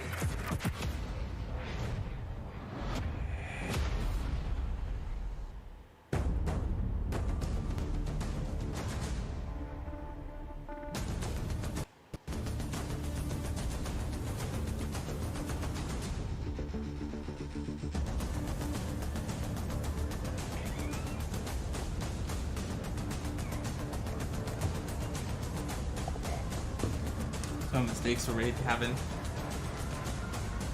So. I forgot, Saints on a work call conference Welcome right to now. Necromunda. I can see you're new here. Let me get Um, you up to speed. and I just totally The walked right by her. I was gonna. A sprawl of humanity suffering away like ants. Deep And underground, she's on a we ain't Zoom causing call. trouble, but are rich boys and girls, no matter how loud we are. And she just pushed me away because I was like, oh, I didn't realize. Every Orlok says All right, they that was shouldn't awkward. take up a lash work, and they splash your head from 20 paces for saying they couldn't. I don't want to say immortal, but when their armor, blood, skin, and That's will funny. are of iron, No, it's it's a horrible. potent That was such a combo. horrible experience. I feel so bad Why for doing would that. someone like you want to know about an all-female gang of psychopaths, drug dealers, killers, cloners, and... Oh, makes sense. And Escher will cut you up just for the fun of it. Goliaths are big. That's it.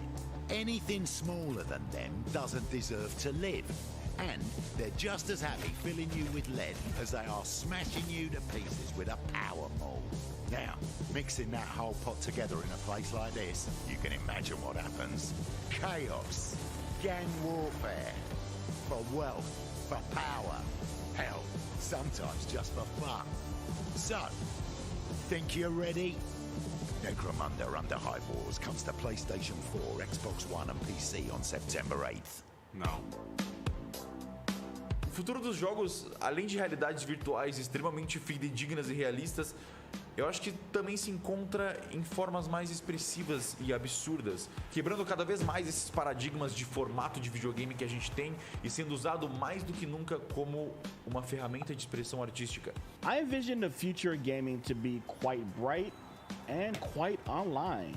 The next generation of console will clearly allow AAA and indie developers to build more creative-driven games that I hope will cover more diverse subjects. I want to play all kinds of stories about people and places, both real and imagined. I want comedy games, I want autobiographical games. I really want to see what people can do with the medium. Pro futuro dos games, eu vejo uma evolução, obviamente, gráfica, mas eu vejo ainda mais evolução na inteligência artificial e na maneira com a qual a gente interage com os games, tudo em busca de experiências mais imersivas.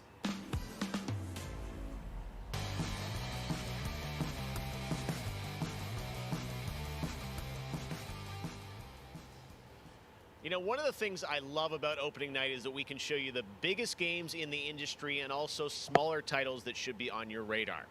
So pay attention to this next game. It comes from a team of 2 in Sweden, Tuxedo Labs. Over the past 3 years, developer Dennis Gustafsson has built his own game engine to realize his vision for a fully destructible game world.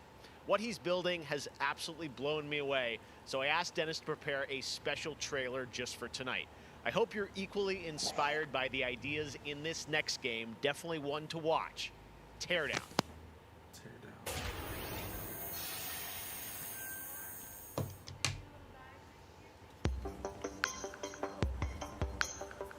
Oh, Minecraft. Yeah. Minecraft meets Legos? Minecraft blocks Legos square.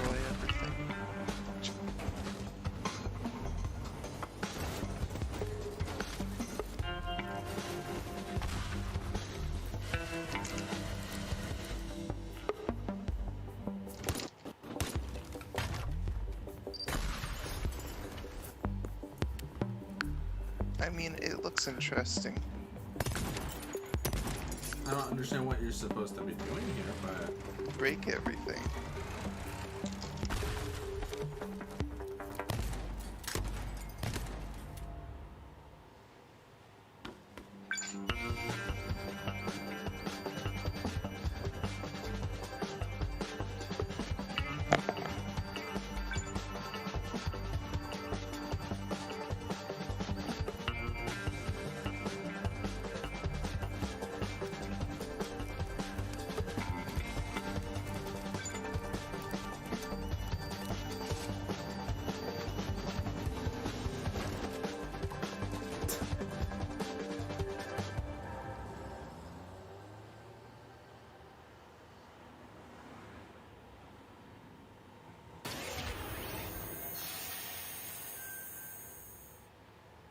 Last year at Opening Night Live, we announced Little Nightmares 2 to the world.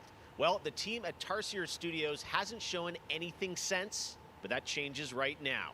Here is a first look at the gameplay of Little Nightmares 2, which is coming next February, with more to come throughout the week at Gamescom, including a live demo on Gamescom Studio tomorrow.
That looks kind of mediocre.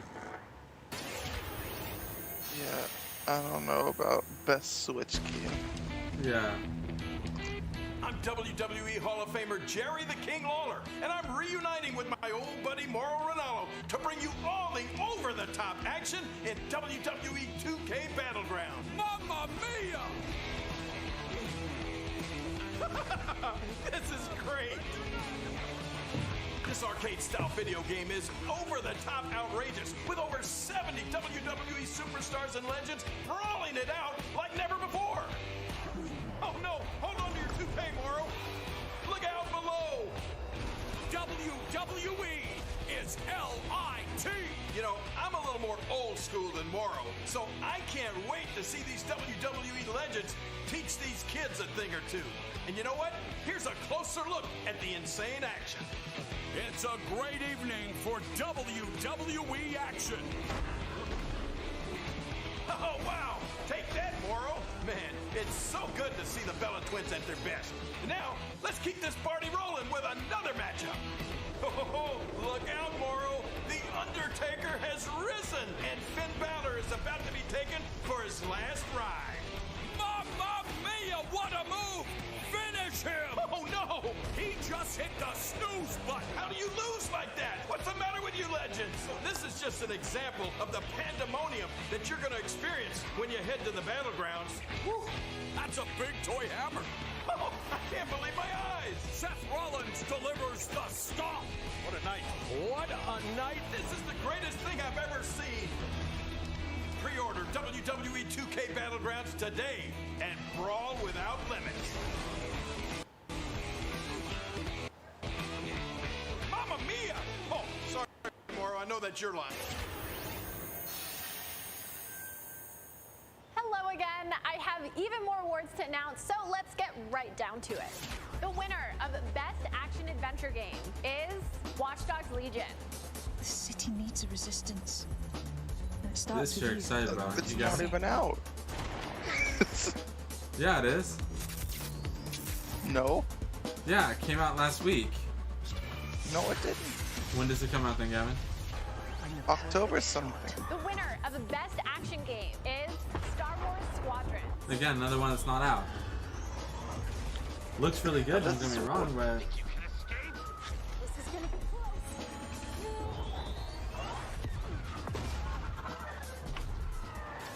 The winner of Best Multiplayer Game is Operation Tango. Operation Tango. It takes two to save the world. How do things win awards when they're not out? Who picks these awards? I used to be an explorer. The winner of Best Indie Game is Curious Expedition 2. I don't know. Did not believe what I had witnessed. It was time for the world to learn my name. Congratulations to all the winners. As I mentioned, IGN will be here for all of Gamescom with great shows and new ways for you to get all your gaming news. Check it out. Gamescom 2020 is the heart of gaming, and you can keep to the beat right here on IGN. We've turned the single biggest show in gaming into 5. Gamescom Now is your virtual show floor with up-to-the-second live coverage.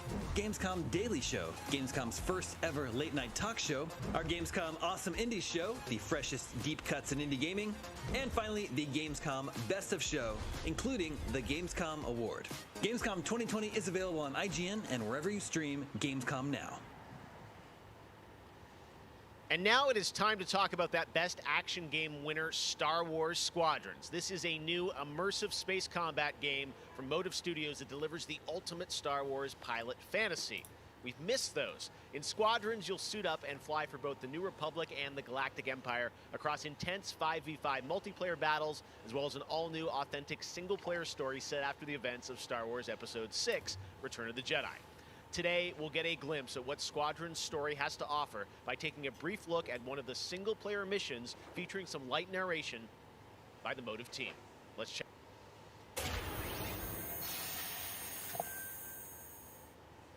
We all choose our path, light or dark, freedom or destruction. The Empire chose to destroy Alderaan in order to spread fear and douse the fires of rebellion. But the heroic pilots of the Rebel Alliance have chosen to keep fighting, to show the Empire that we are not afraid.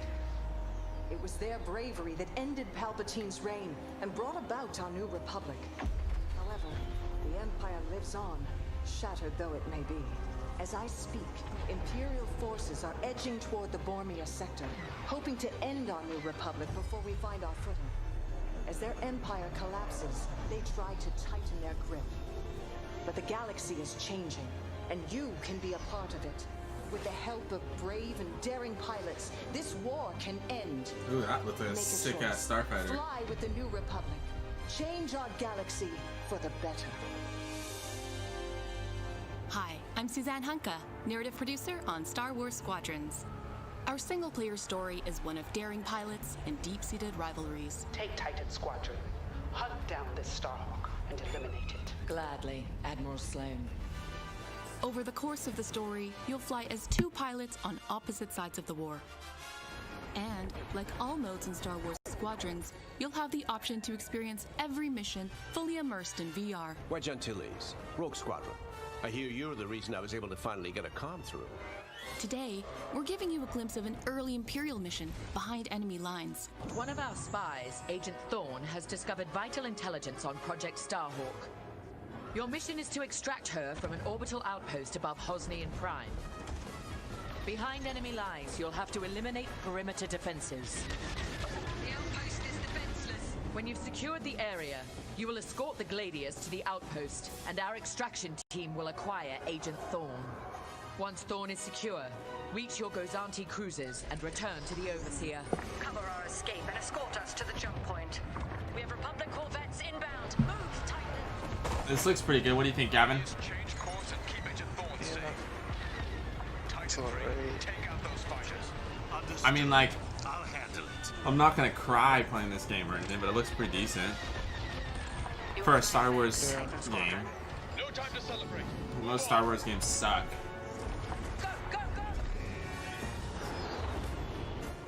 Each mission will immerse you into the escalating conflict between the New Republic and a shattered empire.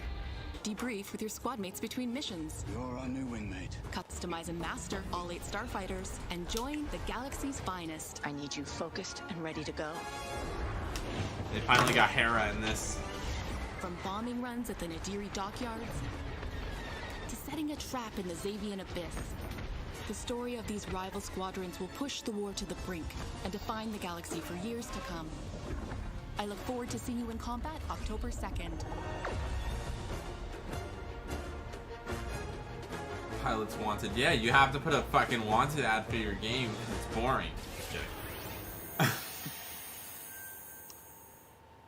That is not all EA has to share from a galaxy far, far away today. At Star Wars Galaxy Edge, you can enter the world of Batuu, where you can visit Oga's Cantina or jump into the Millennium Falcon on a run to Smuggler's Cove. It was this incredible adventure at Disneyland Resort and Walt Disney World Resort that inspired The Sims' latest game pack. Check this out. What? Sims Star Wars? What? Why? Well, you can't go there in real life because they closed off the parks.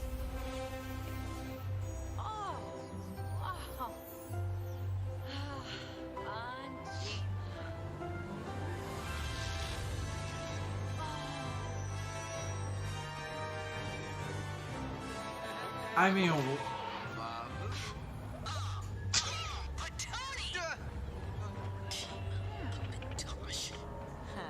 One genie. Shoe pasa.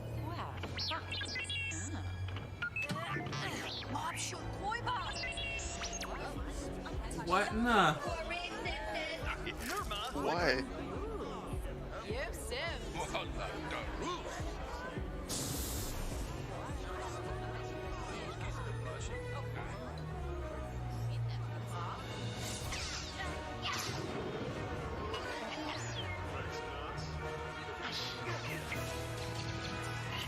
Why is everything Star Wars nowadays?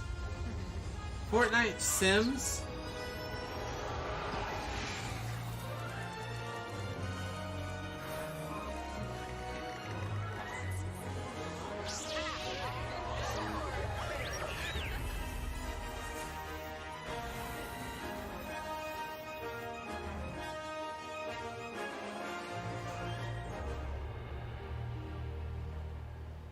very strange. I'm not sure what 2020 is doing to this. There is even more Star Wars to come later in the show. Lego Star Wars, the Skywalker Saga is up, and as we move into our second hour, we've got Fall Guys Season 2 still to come, the reveal of that, which I can't wait for you guys to see. And of course, a gameplay demo of Ratchet and Clank Rift Apart for PlayStation 5. But right now, you might remember this next game from Annapurna Interactive from last year's Microsoft E3 It seems like event. it's before his And mouth today, moves. I'm excited to share a new announcement from the team. This interactive thriller about a man stuck in a time loop is one of this year's most intriguing indie titles, and now they've added an absolutely all-star cast to the game. Here's a whole new look at 12 minutes.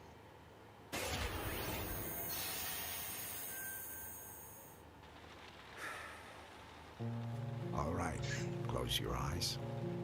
I want you to think of a flower. Oh, this.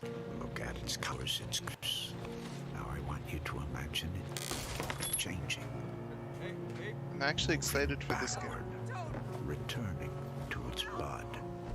Think of that bud, unopened. Look at it as a whole. Then silently repeat these phrases. May you be free from suffering. May you be free from fear. May you know peace and joy. Yeah, this one does look good.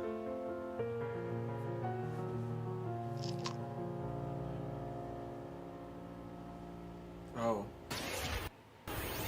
Better come to PC. Yeah, it is. I have it on my wish list. It's going to be a really special indie game. So glad to announce that here on the show. Now, last year at the Game Awards, we announced Godfall, a new looter shooter coming to PlayStation 5 and PC from Counterplay. Tonight, we've got a quick sneak peek of one of the new Valor plates with more footage coming as part of Gamescom 2020. Check this out.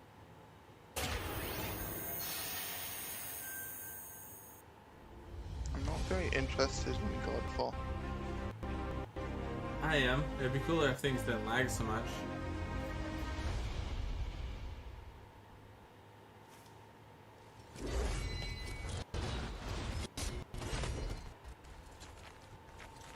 Audio lagging again for you, Gavin? Not really. Oh, it's just my headphones then.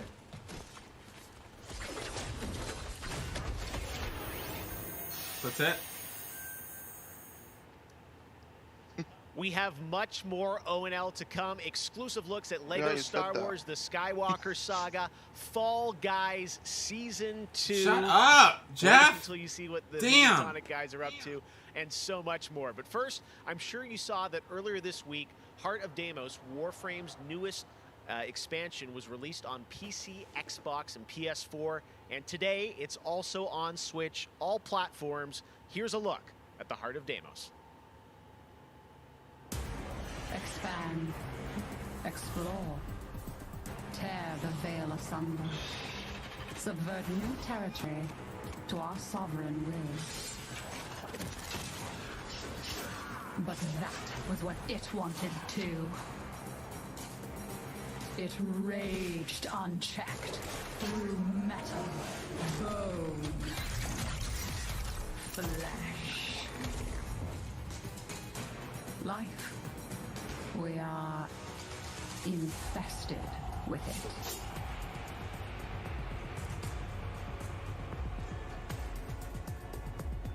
What? Visitors? Now, the gateway is failing. The jaws close. The final heartbeat approaches.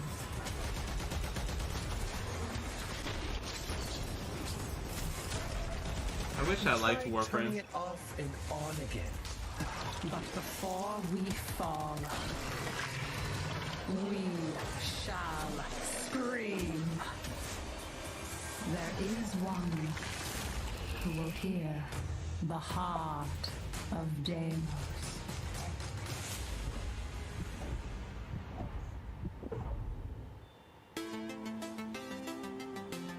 So many people have been discovering or rediscovering video games during lockdown, whether it be older people or bored teenagers or middle-aged parents who suddenly find they have to do something together with their kids.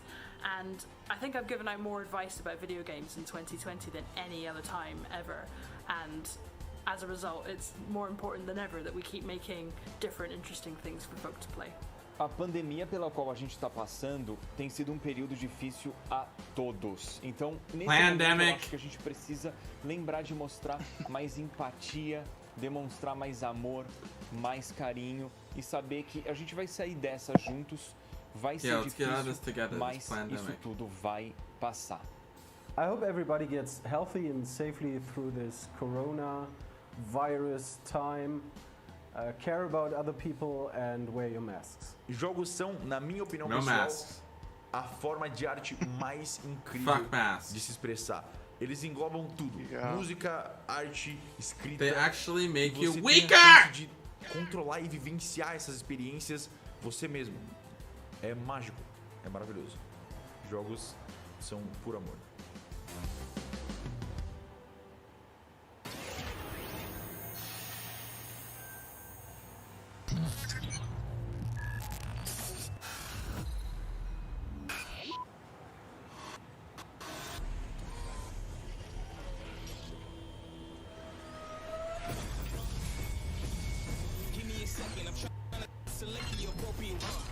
Watch who you stepping, them snakes all around, you know they connected.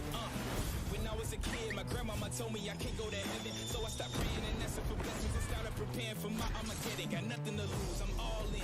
Walking the edge, don't fall in. Enough of the lies, don't apologize, I don't understand, are you foreign? This is the place, this is the site. Grab all your people and log in. I'm waiting, don't care how long it's gonna take. Watching and waiting for that first mistake. Don't come up missing, just checking the list. I'm always aware of your current position. I just hold out to the perfect condition. Coming alive. Heat of the night. Now is the time.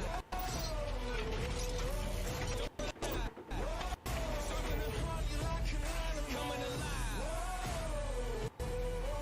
Heat of the night.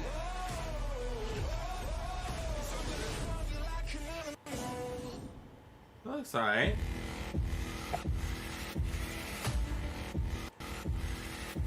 Oh, it's actually kind of cool.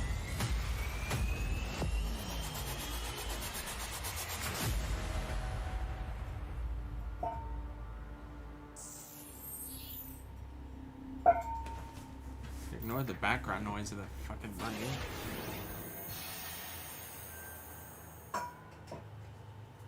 All right, guys, we're back officially into hour 2. We've got an hour more. You said that more times than Destiny 2 Beyond Light. Stasis, you're going to see a brand new look at that. Oh my Fall Guys Season 2 and Ratchet and Clank for PlayStation 5 and so much more across the next hour. Opening Night Live continues, and it just is the start of Gamescom 2020. But right now, on September 25th, Mafia Definitive Edition launches, a comprehensive, built-from-the-ground-up remake of the original Mafia. Tonight, we've got the exclusive debut of the next trailer called He keeps A going Life like, of Reward we've Too got Big to Fall Ignore, Guys coming which up, deals but with first Tommy's we have induction this into the thing that you don't Salieri care crime about. family. Check this out.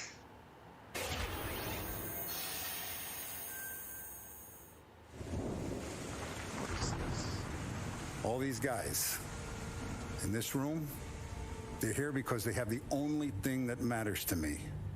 The only thing that should matter to any of us. You know what that is, Tommy? They're loyal. That's right.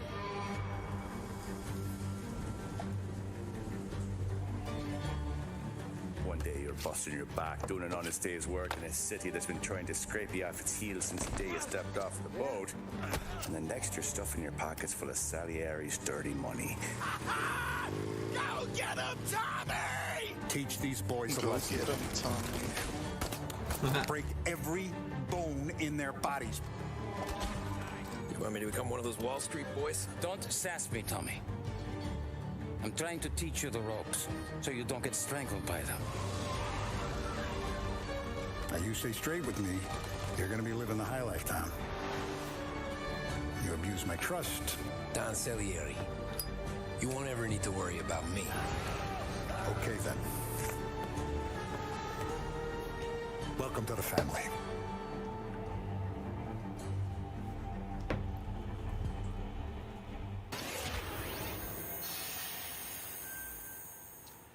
Next, we're going to introduce you to a turn-based multiplayer strategy FPS from a team in Montreal, Canada. Lemnis Gate is coming in early 2021 and has a unique mechanic built around a 25-second time turn-based limit. FPS. Check this out.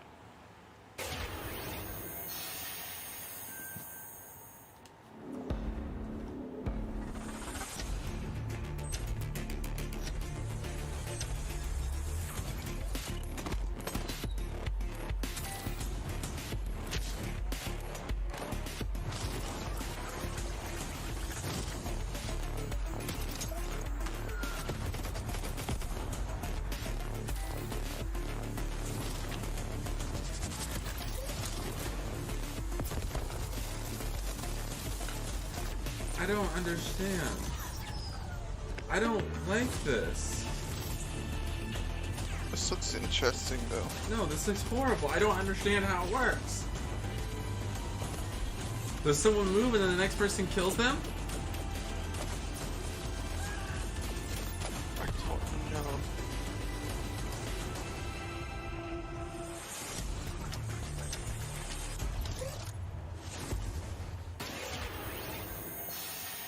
I'd have to see more gameplay on that.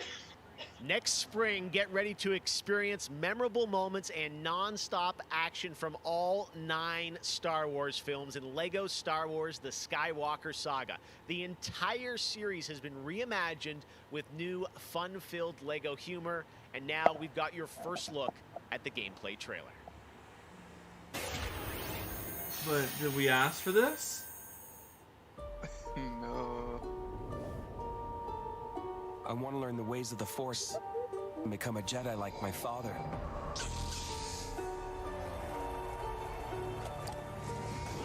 The Force is unusually strong. But it looks decent, I'm not gonna lie. Clear. Twisted by the dark side, young Skywalker has become.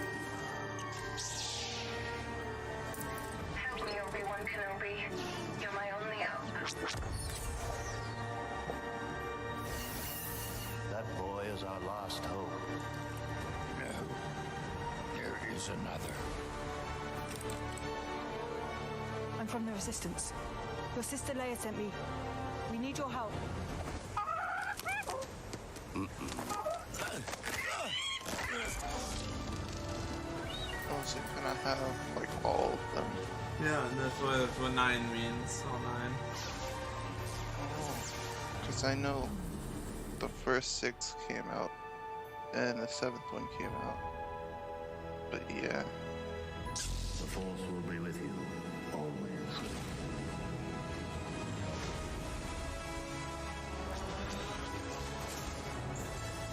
I mean, I'm not gonna lie, this looks pretty decent. Yeah. If it's got co-op, I'll get it with you. I know it's got co-op, I just don't know about online.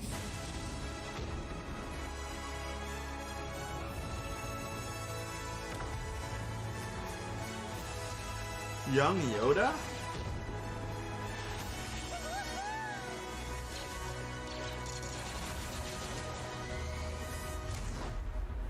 I am a Jedi, like my father before me. So be it, Jedi.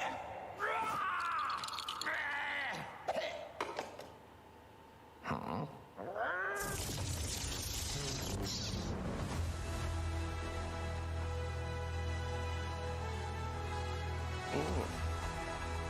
What?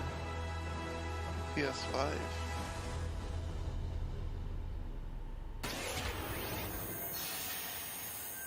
Well, yeah, because the PS5 will be released by Man, then. LEGO Star Wars looks so fun coming to next gen as well. All right, we'll be right back with more world premieres Oh my from huge new games like Ratchet & Clank, Rift Apart, Medal of Honor, Above and Beyond, and Destiny 2. But before that, here's a look at a game that is launching tonight on Nintendo Switch and Steam. It's called Struggling from Frontier, a fun physics-based platformer where up to 2 players control Troy, our fleshy hero. Check this out, and remember, you can play this tonight. You can play this tonight. Oh, this looks horrible. You can play this tonight.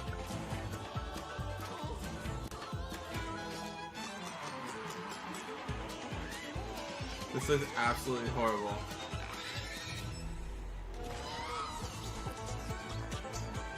And it's got a banjo. Get me out. Oh, but it's got a unicorn. With its anal shaft in your ram.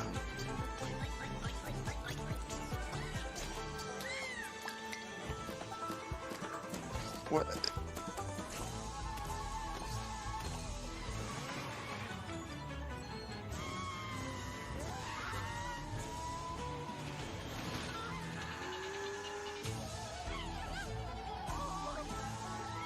Doesn't look that bad.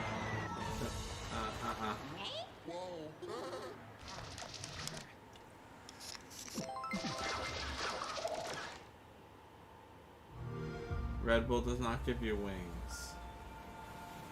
Someone sued Red Bull for that. They won money.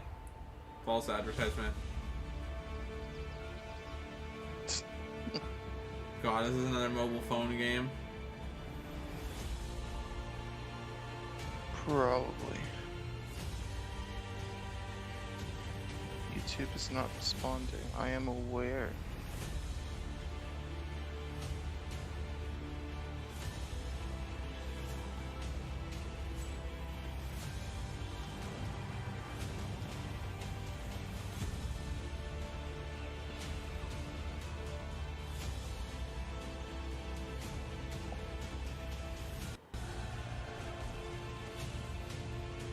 The Swedes.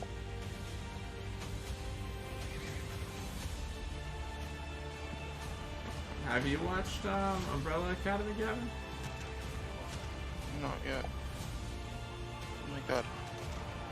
YouTube is not functioning properly. You're not missing anything.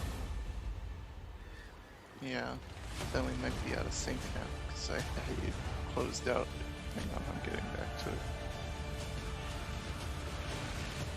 You want me to stream it again in the Discord? It won't work. Are you sure about that? Pretty sure. Why did you show Tell me what you see. Pre-order now, available October 15th. Black screen. Xbox. Microsoft. We're near Little Hope. Tell me as soon as it pops up. Rests with you and the choices you make. Proof is needed that the devil walks among us in Little Hope. Yes. Right now. Okay. Experience the horror alone on minor with the friend or offline. Are you there? Start. We should be close enough. Yeah. Ooh, race. Vroom vroom for Rosa. Well, this is Project Cars. I finished Umbrella Academy, the new season. It's really good. Yeah, it was really good.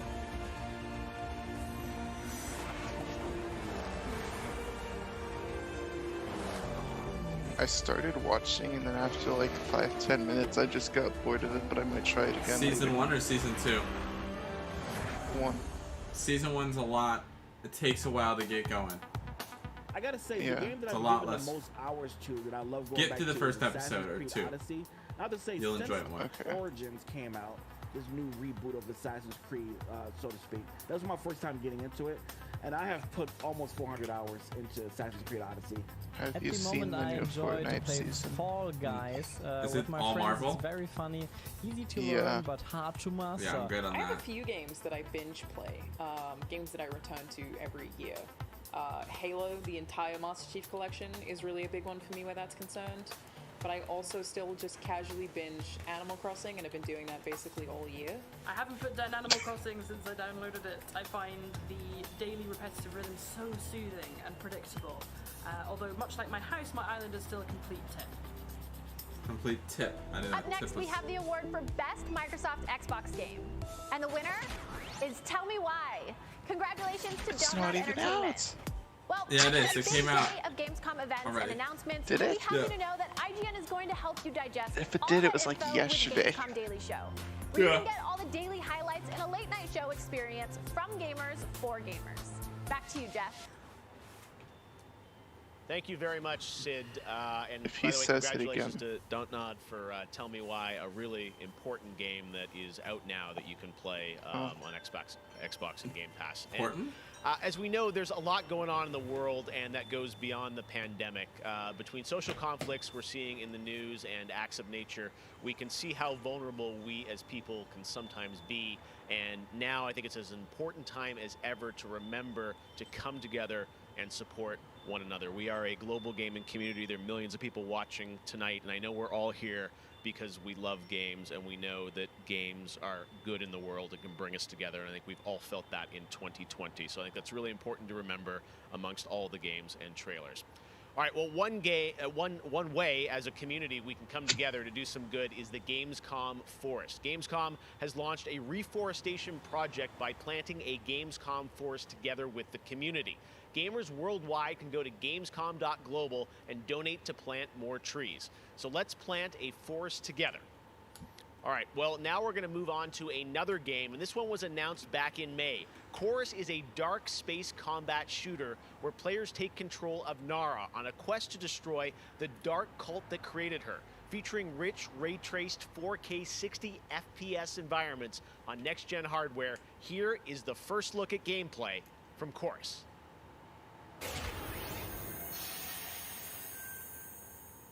The YouTube app is broken as fuck right now. You have broken my heart. For your betrayal, you will be broken.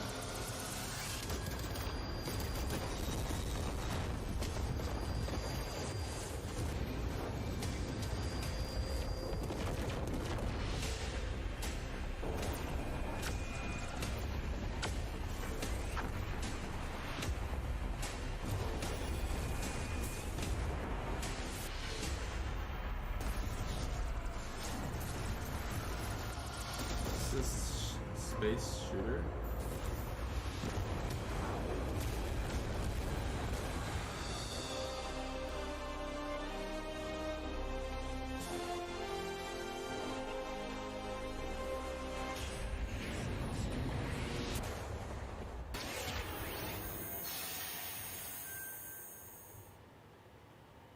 How Finally. many crowns have you won? If one game has defined the summer of 2 or 3. 2020, it absolutely is Fall Guys from Mediatonic in London and Devolver. This game is setting records and putting a much-needed smile on everyone's face. Fall Guys, I think, represents our industry at its absolute best. Well, soon the Fall Guys experience will evolve with Season 2. There's a lot of new stuff coming. Soon, and tonight, over a month away. Mediatonic is about to give you an exclusive sneak peek at what's next. Get ready. I think the internet is about to freak out. Here it is, Fall Guys Season 2. Alright, let's see. Hey, I'm Joe. I'm the lead game designer on Fall Guys Ultimate Knockout, and I just want to reach out and say thank you to everyone who's been playing and enjoying the game so far. As a team, we've been looking at all the fan arts, the memes, and the montages that people have been posting online, and the response to the game has really blown us away. Today, we just wanted to give everyone their first sneak peek at the rounds and the costumes that they can be enjoying as part of Fall Guys Season 2.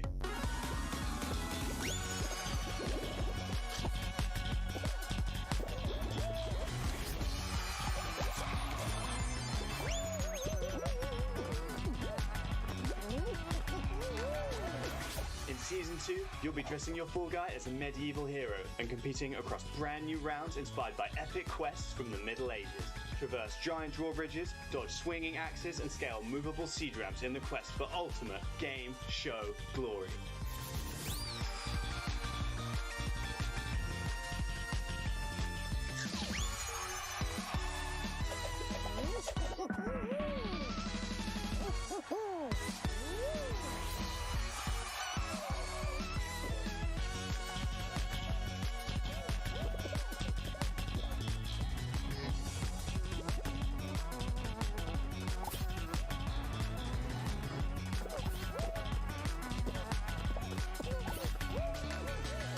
We hope you've enjoyed the sneak peek of Fall Guys Season 2. We're still adding the finishing touches to development, but if you want to stay up to date, then @Fall Guys Game on Twitter is where you want to be.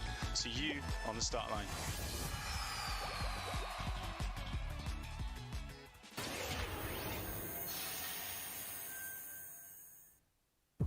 My father has Colorado in the palm of his hand, and he's afraid to close Colorado. his fist.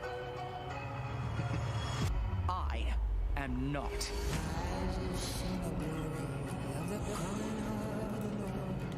His truth is marching on.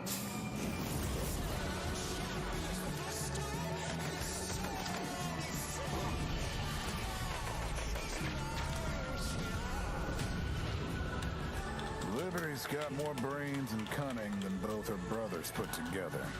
She's the only one who could actually run Colorado. She's already tried once. Vic's a depraved child, and Val's a brain without a spine. The years my father wasted grooming them for glory when I was right there.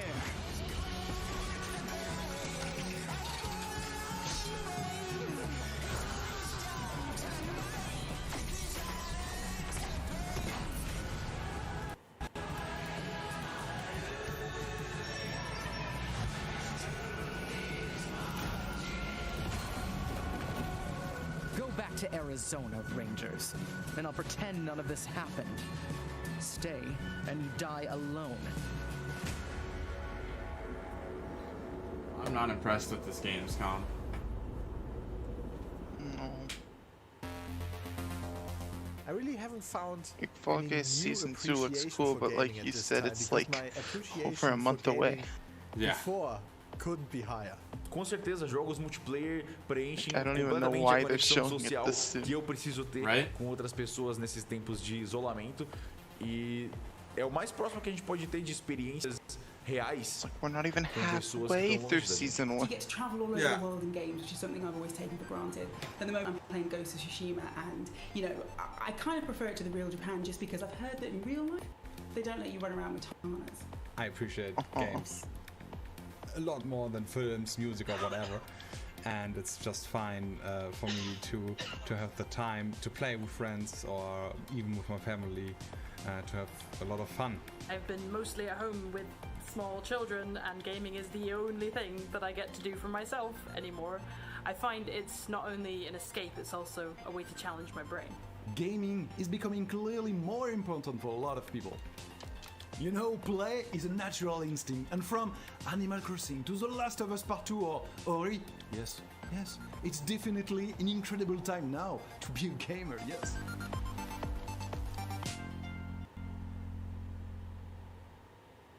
Hey everyone, I'm Vince Sampella, head of Respawn Entertainment. When we set out to create Medal of Honor Above and Beyond, we knew we wanted to bring the series back to its roots. The Medal of Honor franchise is known for its powerful and exciting single-player stories that put the player in the boots of a soldier who was there. It's a series that is grounded in history, which tells emotionally authentic stories. Peter Hirschman, who directed the original Medal of Honor in 1999, is back at the helm of this project. You'll hear more from him in just a bit. Peter and I actually worked together on Medal of Honor Allied Assault in 2002, and I'm really happy he's joined us at Respawn to craft a completely new experience in VR. The team is creating a riveting and emotional journey through World War II like you've never seen or played. It weaves in the personal stories of the veterans and survivors of the war through powerful interviews that help set the stage for what players will experience. It's more than just a game. And we could not be more excited to show the world the next look at Medal of Honor Above and Beyond and the game's action-packed story. Let's take a look.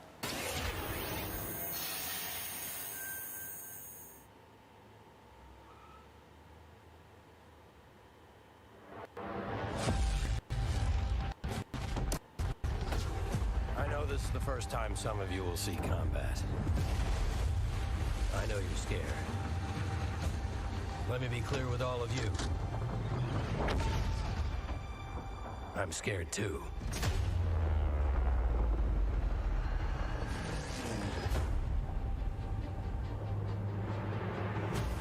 Welcome to France, gentlemen. I lead the local resistance cell. Something big is happening inside Gestapo headquarters, and we don't know what it is. We're gonna have to improvise here.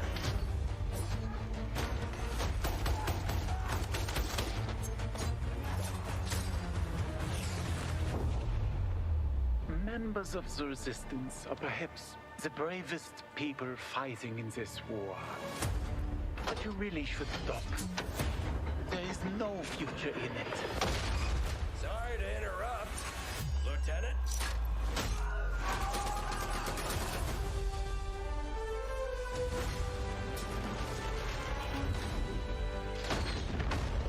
Be a wild ride, but we'll get you there. Jet fighters, brace yourselves. This doesn't look very fun. I know what VR and all, but like I with said, these graphics, I'm not interested. I feel like I'm at Disneyland going on the Soarin' Over California adventure. The music sounds like.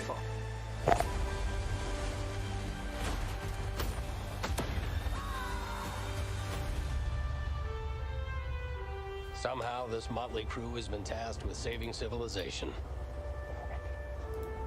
God help us all.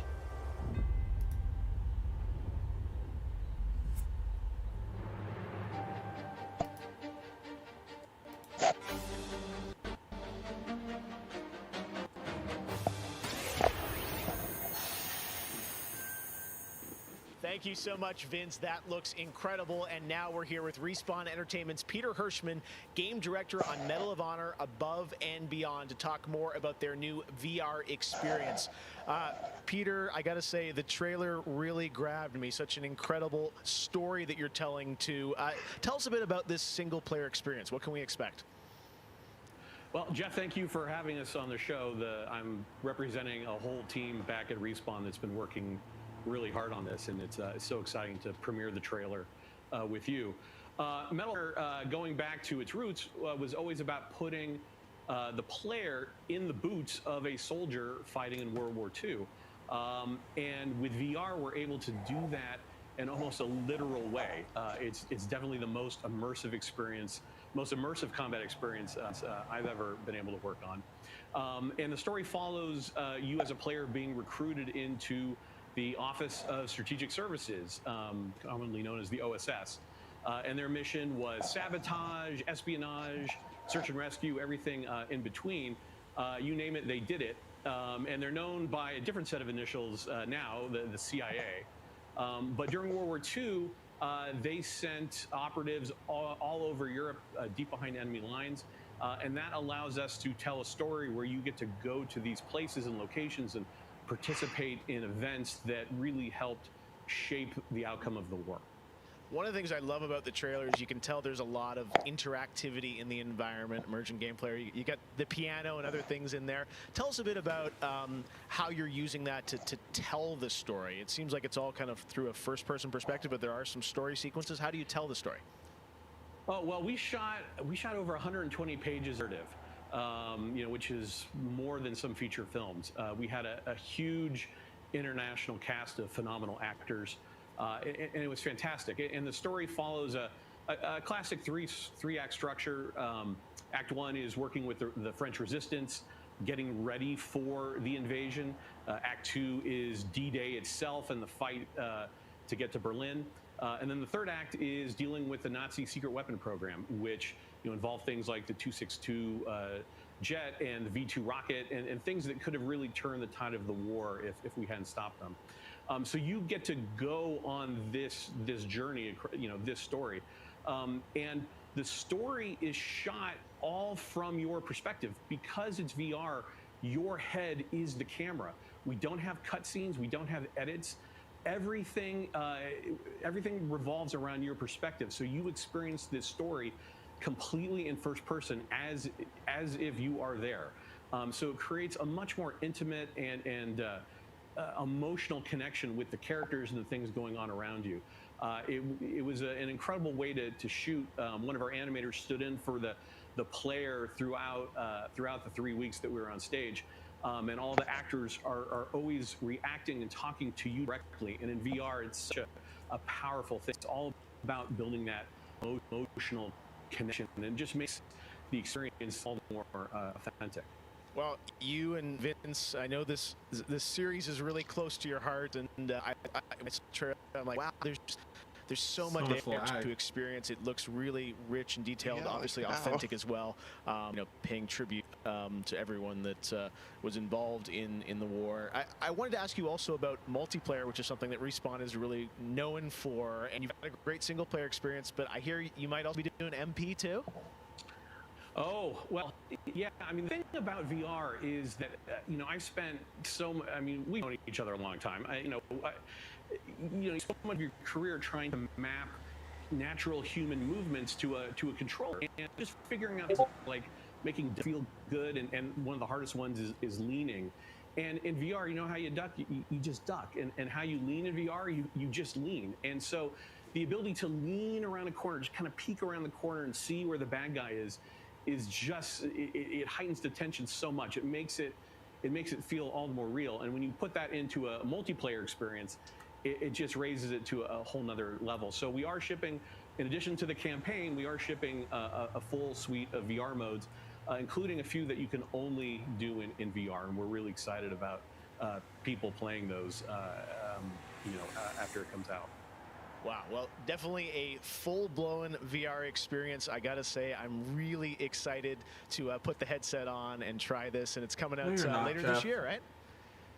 Coming out holiday, so yeah, fasten your seatbelts. We are so excited to bring it to players. We've been working on it a long time. Like you mentioned, it's a passion project for Vince and I and everyone at Respawn. It's a wonderful full circle experience for a lot of us that started our careers working on those original set, going back first one and Allied Assault, and now to be able to bring Above and Beyond to a whole new generation is one of the most exciting things we've been involved in. Awesome. Thank you so much, Peter. Opening Night Live will be right back, and in the meantime, here's a look at a new game that is launching tonight. Oh. The world was broken, fractured by the magic the Vowkeepers said they would protect us from. Spellstorms still rage across the ruins of the Hollowlands. This is proof, they said. It isn't safe. It can't be controlled. Magic cannot be used. Spellbreak. Oh, yeah.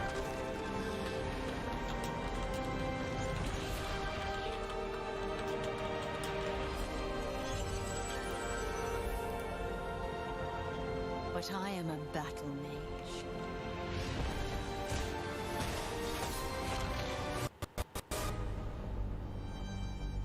I have broken my vow.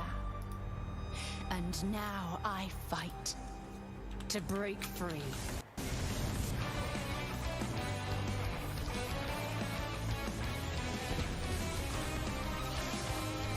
If you could do any of that stuff in the actual game, I'd be impressed. Yeah. You can't do any of that. None of that. That you can do.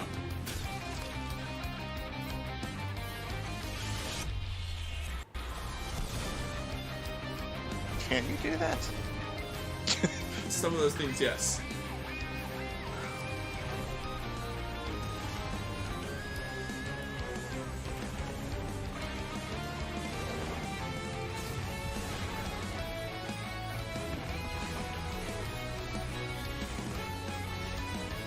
If it's free to play, then I'm gonna play some PlayStation so I can beat up all the scrubs.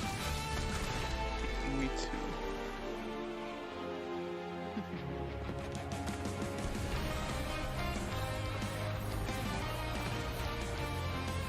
Can't move that limb really though.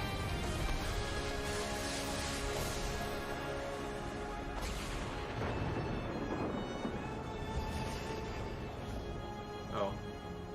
What? They said tonight. They said tonight? Yeah. Liars.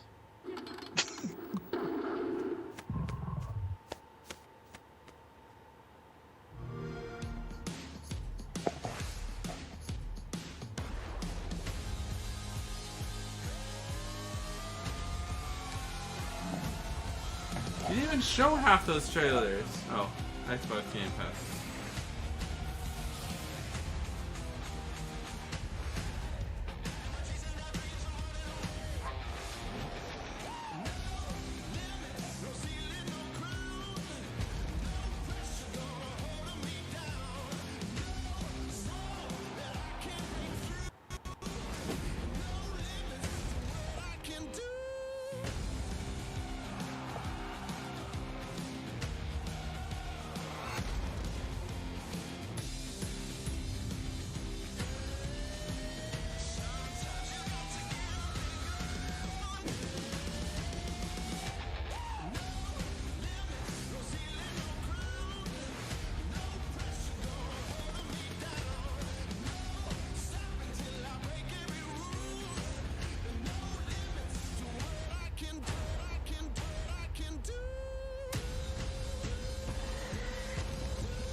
If I can play the Game Pass on my phone. So many great I'd be games in so excited. Xbox Game Pass, and many of tonight's games are in it as well. Every year at Gamescom, we like to highlight some incredible games made in Germany. And tonight, we have a special announcement about one of the most legendary German games of all time, created by Factor 5. Enjoy.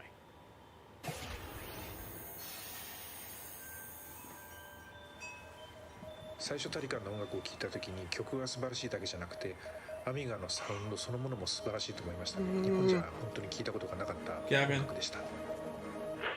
You can get the Xbox Game Pass and play Minecraft Dungeons on your phone. Pushed game technology as far as possible. I'd say they're one of the greatest indie developers of all time. サウンドはすごいわ、グラフィックは綺麗だわ、ゲームプレイも滑らかで満足いくものだわで本当にすごかった。今回タリカンのコレクションが出るってことをとても嬉しく思っているし、これはまた当時みたいにみんなに見せて歩きたいなと思っています。 Yeah, but would I even have all my progress? I don't know. Don't have answers for that. This was the first game that probably allowed me not. to completely fulfill my musical vision. It defined my career, and the fans have been there ever since. I'm not even sure there's anything else I want to watch from this. To this day, it's one of my proudest works.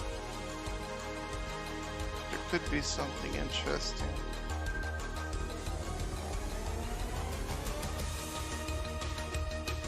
Turrican? I always do own a Turrican. There's like 15 minutes left, I think.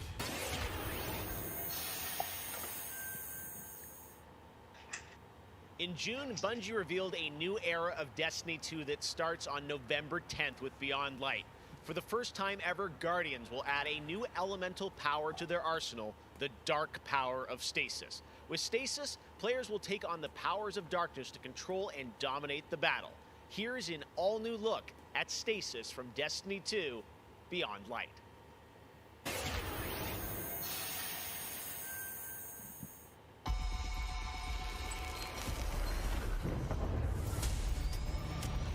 The floodgates are open. The darkness is here. As you step away from the light, we need only look inward.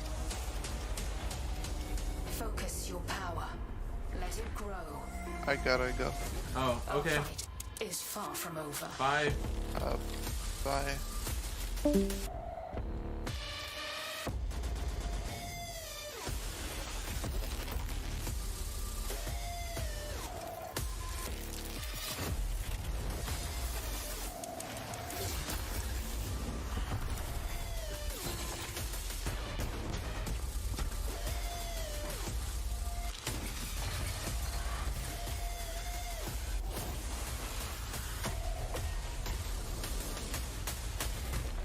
Let them come. This is their fate. One after another.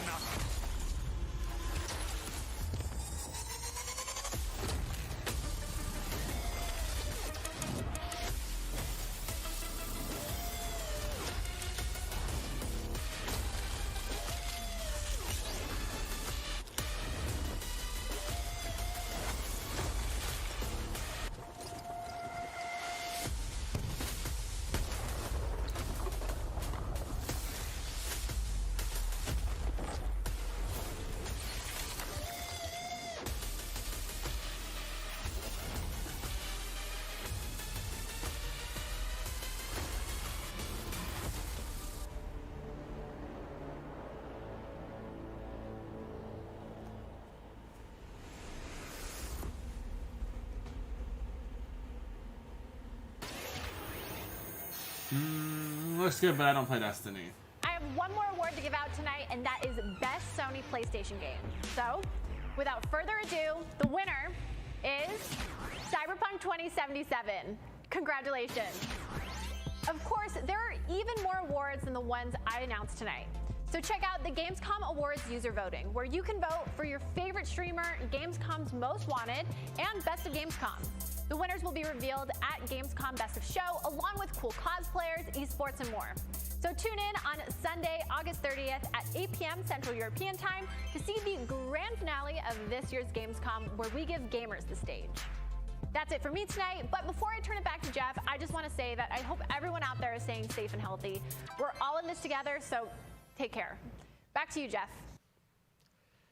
Thank you very much, Sydney, and it's great to have you on the show again this year. A lot of people have been wondering, what will the next generation of gaming feel like? How will it be different? What is that generational difference? Well, back in June, we saw an announcement of Ratchet & Clank Rift Apart from Insomniac Games, a title which uses the power of PlayStation 5, the SSD hard drive, and the DualSense controller to create an experience that Insomniac says is only possible on brand new hardware. Well, now it's time for you to decide if you see the difference. Here's an extended, uninterrupted demo of live PlayStation 5 gameplay of Ratchet & Clank Rift Apart. Enjoy.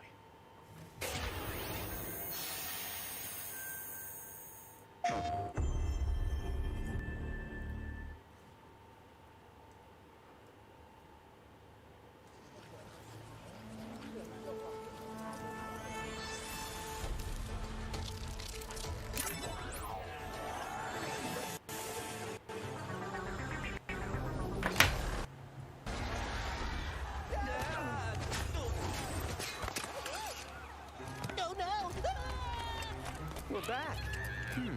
And not far from where we last saw. We may still have time to put a stop to this.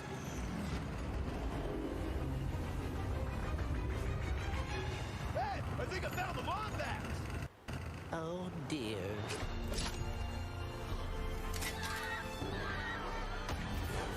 Let's show 'em how it's done. All right, bringing out the big guns.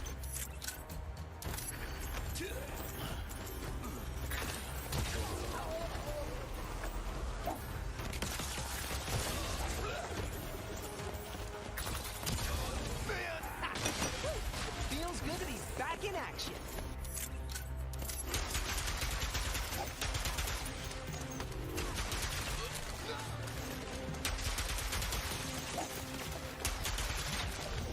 Last one. The train's pulling away. Let's go.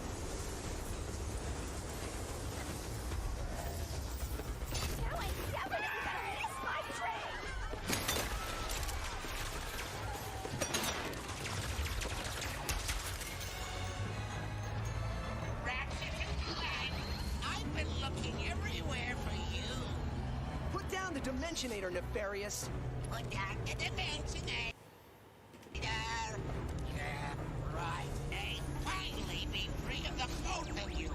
Soon, everything you see will be mine. Say goodbye.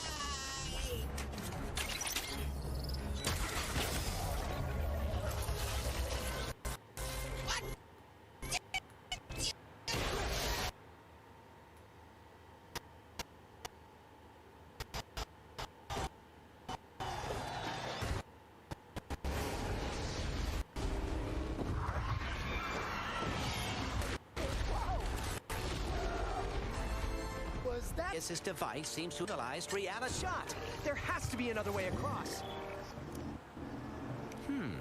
The rifts appeared to your device.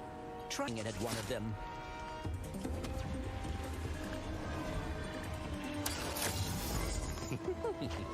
That was rather exciting.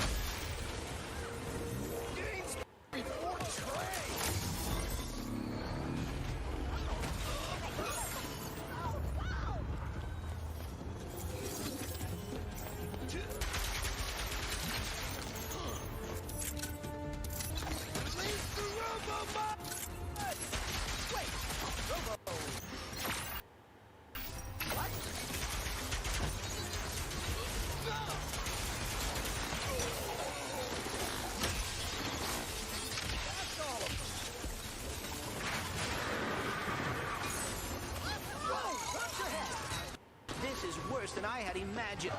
Everyone look! It's Ratchet and Clank! sand sharks from above.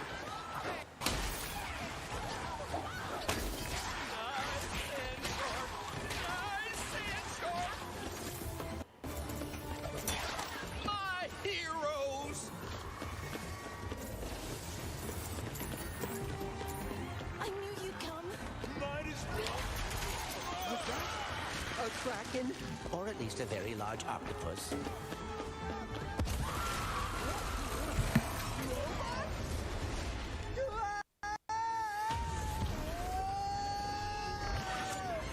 I will never get used to that. Hey, at least we're on the same planet this time. Nefarious is on the other side of that building. Let's get moving before he does anything else to break reality.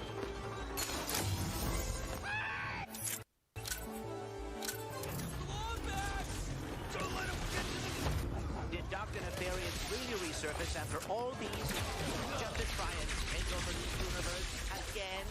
Yeah, I kind of wish he was doing a worse job. He must have more planned than he is telling us. That's what I'm afraid of.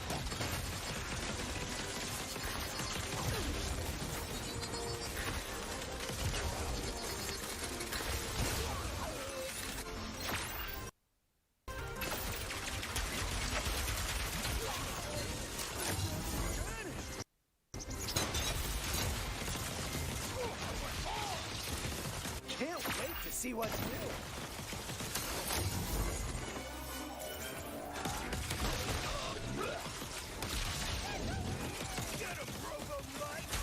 More butts?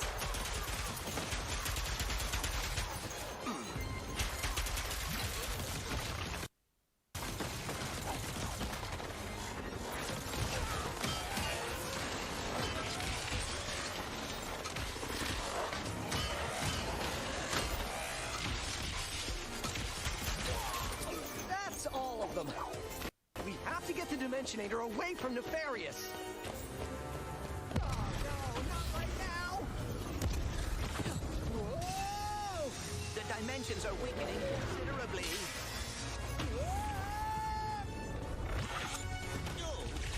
How bad is it?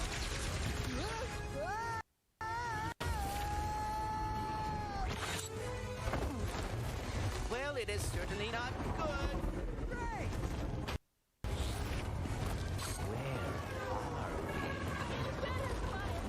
Beats me. Oh!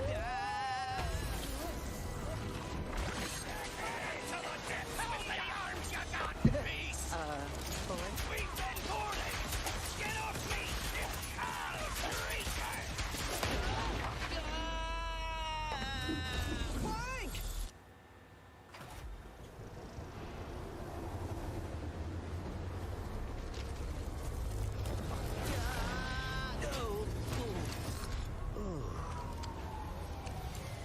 Ratchet, we are too late. Ratchet? Who?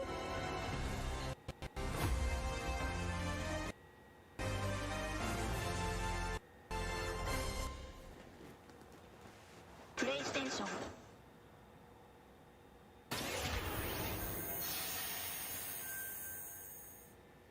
There you have it, Ratchet and Clank, Rift Apart, and now I am joined by Marcus Smith and Mike Daly from Insomniac Games. Guys, it was so great to see that long, uninterrupted of Rift Apart, and I have so many questions. It's amazing to see what you're doing with the power of PS5 and the SSD. Let me ask you first, Marcus, what are you able to do with Rift Apart that you haven't been able to do before in a Ratchet game because of the power of PS5? I mean, first and foremost, it's just pure horsepower enables us to fill our worlds with the kind of density and life that we've never been able to before. More important, perhaps, though, is the dimensional shifting that we have going on, which uses the SSD that allows us to fling the player from planet to planet to planet lightning fast, like in way faster than we've ever been able to do before. Yeah. The Rift tether, that in demo, we had seen some of that in the trailer. So that's all actual gameplay. Mike, I'm curious, like how does that work as you kind of play through the game? Are there certain moments and levels where you can jump, or how do you play through that?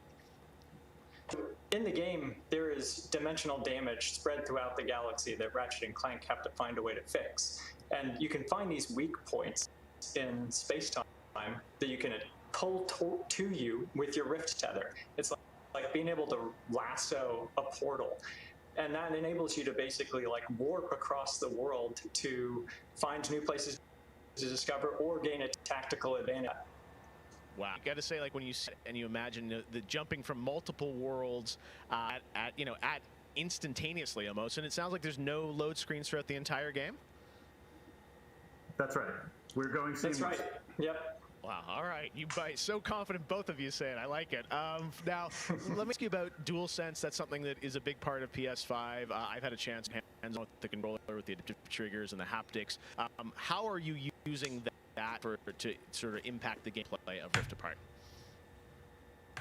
So every Ratchet and Clank game is a powerful arsenal of weapons that just exude a ton of personality. And the DualSense is sort of like, it feels like it was made for Ratchet and Clank just because the haptics give us a whole new layer for the weapons to express themselves. So for example, your burst pistol, of course it gives you like a satisfying click or kick with every bullet. But when you throw the shatter bomb, you can actually feel the energy pulsing off the grenade fade away as it gets further apart from you. Basically, the haptics are expressive enough that every weapon feels different and you can tell what you're holding. But of course, the adaptive trigger, like that to a functional level, where in addition to the trigger pull feeling unique, we can actually use that as a super intuitive way to add alternate functions to the weapons. So in the demo, we've got the Enforcer, which is a double shotgun. You can pull the trigger way down until you hit resistance to fire a single barrel. And then whenever you feel like it's the right time, pull it the rest of the way for a double shot. So you might be swarmed by a bunch of little enemies. You only want to waste one shot on them. And then wait a minute for even more to swarm in before finishing them off. But a big guy, you probably want to just give both barrels to right away. So there's a nice intuitive way of basically raising the skill ceiling and giving you more ways better. Wow, no, I'm excited to see how you guys are going to roll that out across what I'm sure are an insane, group of weapons as always. Plus, Marcus, tell us a bit about this game. I think some fans have wondered, does this tie into the movie plot line, the game plot line? Like, tell us in the Ratchet verse where this sits. Well, canonically, this is an extension of Ratchet and Clank Into the Nexus, the 2013 game. But standalone adventure. So it's one that, even if you've never played a Ratchet and Clank game, you can get into it and you'll understand it. And for hardcore fans, we have a lot of nods. You're gonna see a lot of returning characters and planets, and all through a whole new light of multiple dimensionality. Yeah, no, this Rift Tether thing I think looks really exciting. And how often, is that something we saw in the demo? Is that something you're going to see frequently in the game? Are there special moments? I guess I'm curious how often you use that technique for gameplay. So the Rift Tether has created these anomalies all throughout the galaxy. You'll encounter those. There's even a few more types of dimensional damage you'll encounter that we haven't shown yet. Now, being pulled between worlds, that's localized to chasing after Dr. Nefarious in the demo. And that's sort of reserved for special moments when you really have to, when the dimensional damage really tears wide open. Well, I gotta say, it's incredible. And then at the end, we got another tease of this female Lombax. I know you guys have confirmed she is playable in parts of the game. I think everyone wants to know, though, do we have a name for her? The world is more interesting with mysteries, and we're going to have to keep this one a little. Do we get a number of letters in her name or anything? Too many smart people on the internet. They'll figure it out right away. She's not named Abby, though, right? All right, well, we'll have to wait and see what you guys have in store for us. I got to say, it looks incredible. The Ratchet games are always so much fun. And as you said, of the power of SSD and the DualSense all coming together, it looks really exciting. Before we go, though, I think everyone around the world wants to know when we're going to get to play this game. Anything you can share with us on where you're at in development right now? Mike? So Ratchet is coming out in the PS5 launch window. So we haven't announced a specific release date yet, so stay tuned for that. What kind of window? Is it big window? So no, just kidding. All right, that's all we're gonna get, I'm sure. Ratchet and Clank Rift Apart coming in the launch window for PlayStation 5. I gotta say, Insomniac, we're so excited what you guys are doing across PlayStation, and the game looks incredible. So thank you so much for all you've done, and we look forward to more of Rift Apart soon. Thanks, Jeff. Take care. All right, Marcus and Mike from Insomniac, thanks for showing us that first look at Ratchet & Clank for PlayStation 5. And that's going to do it for opening night. Thank you so much for watching from around the world, and make sure to stay tuned all weekend for more live Gamescom coverage at Gamescom.global. As for us, we'll see you later this year for the Game Awards 2020. Our team is hard at work to build a very special live show for you coming in December. We'll see you then. Good night. All right, everybody, we're heading off as well. Thanks for coming by our stream here today. Appreciate you guys, and I hope you have a fantastic rest of your day. Peace.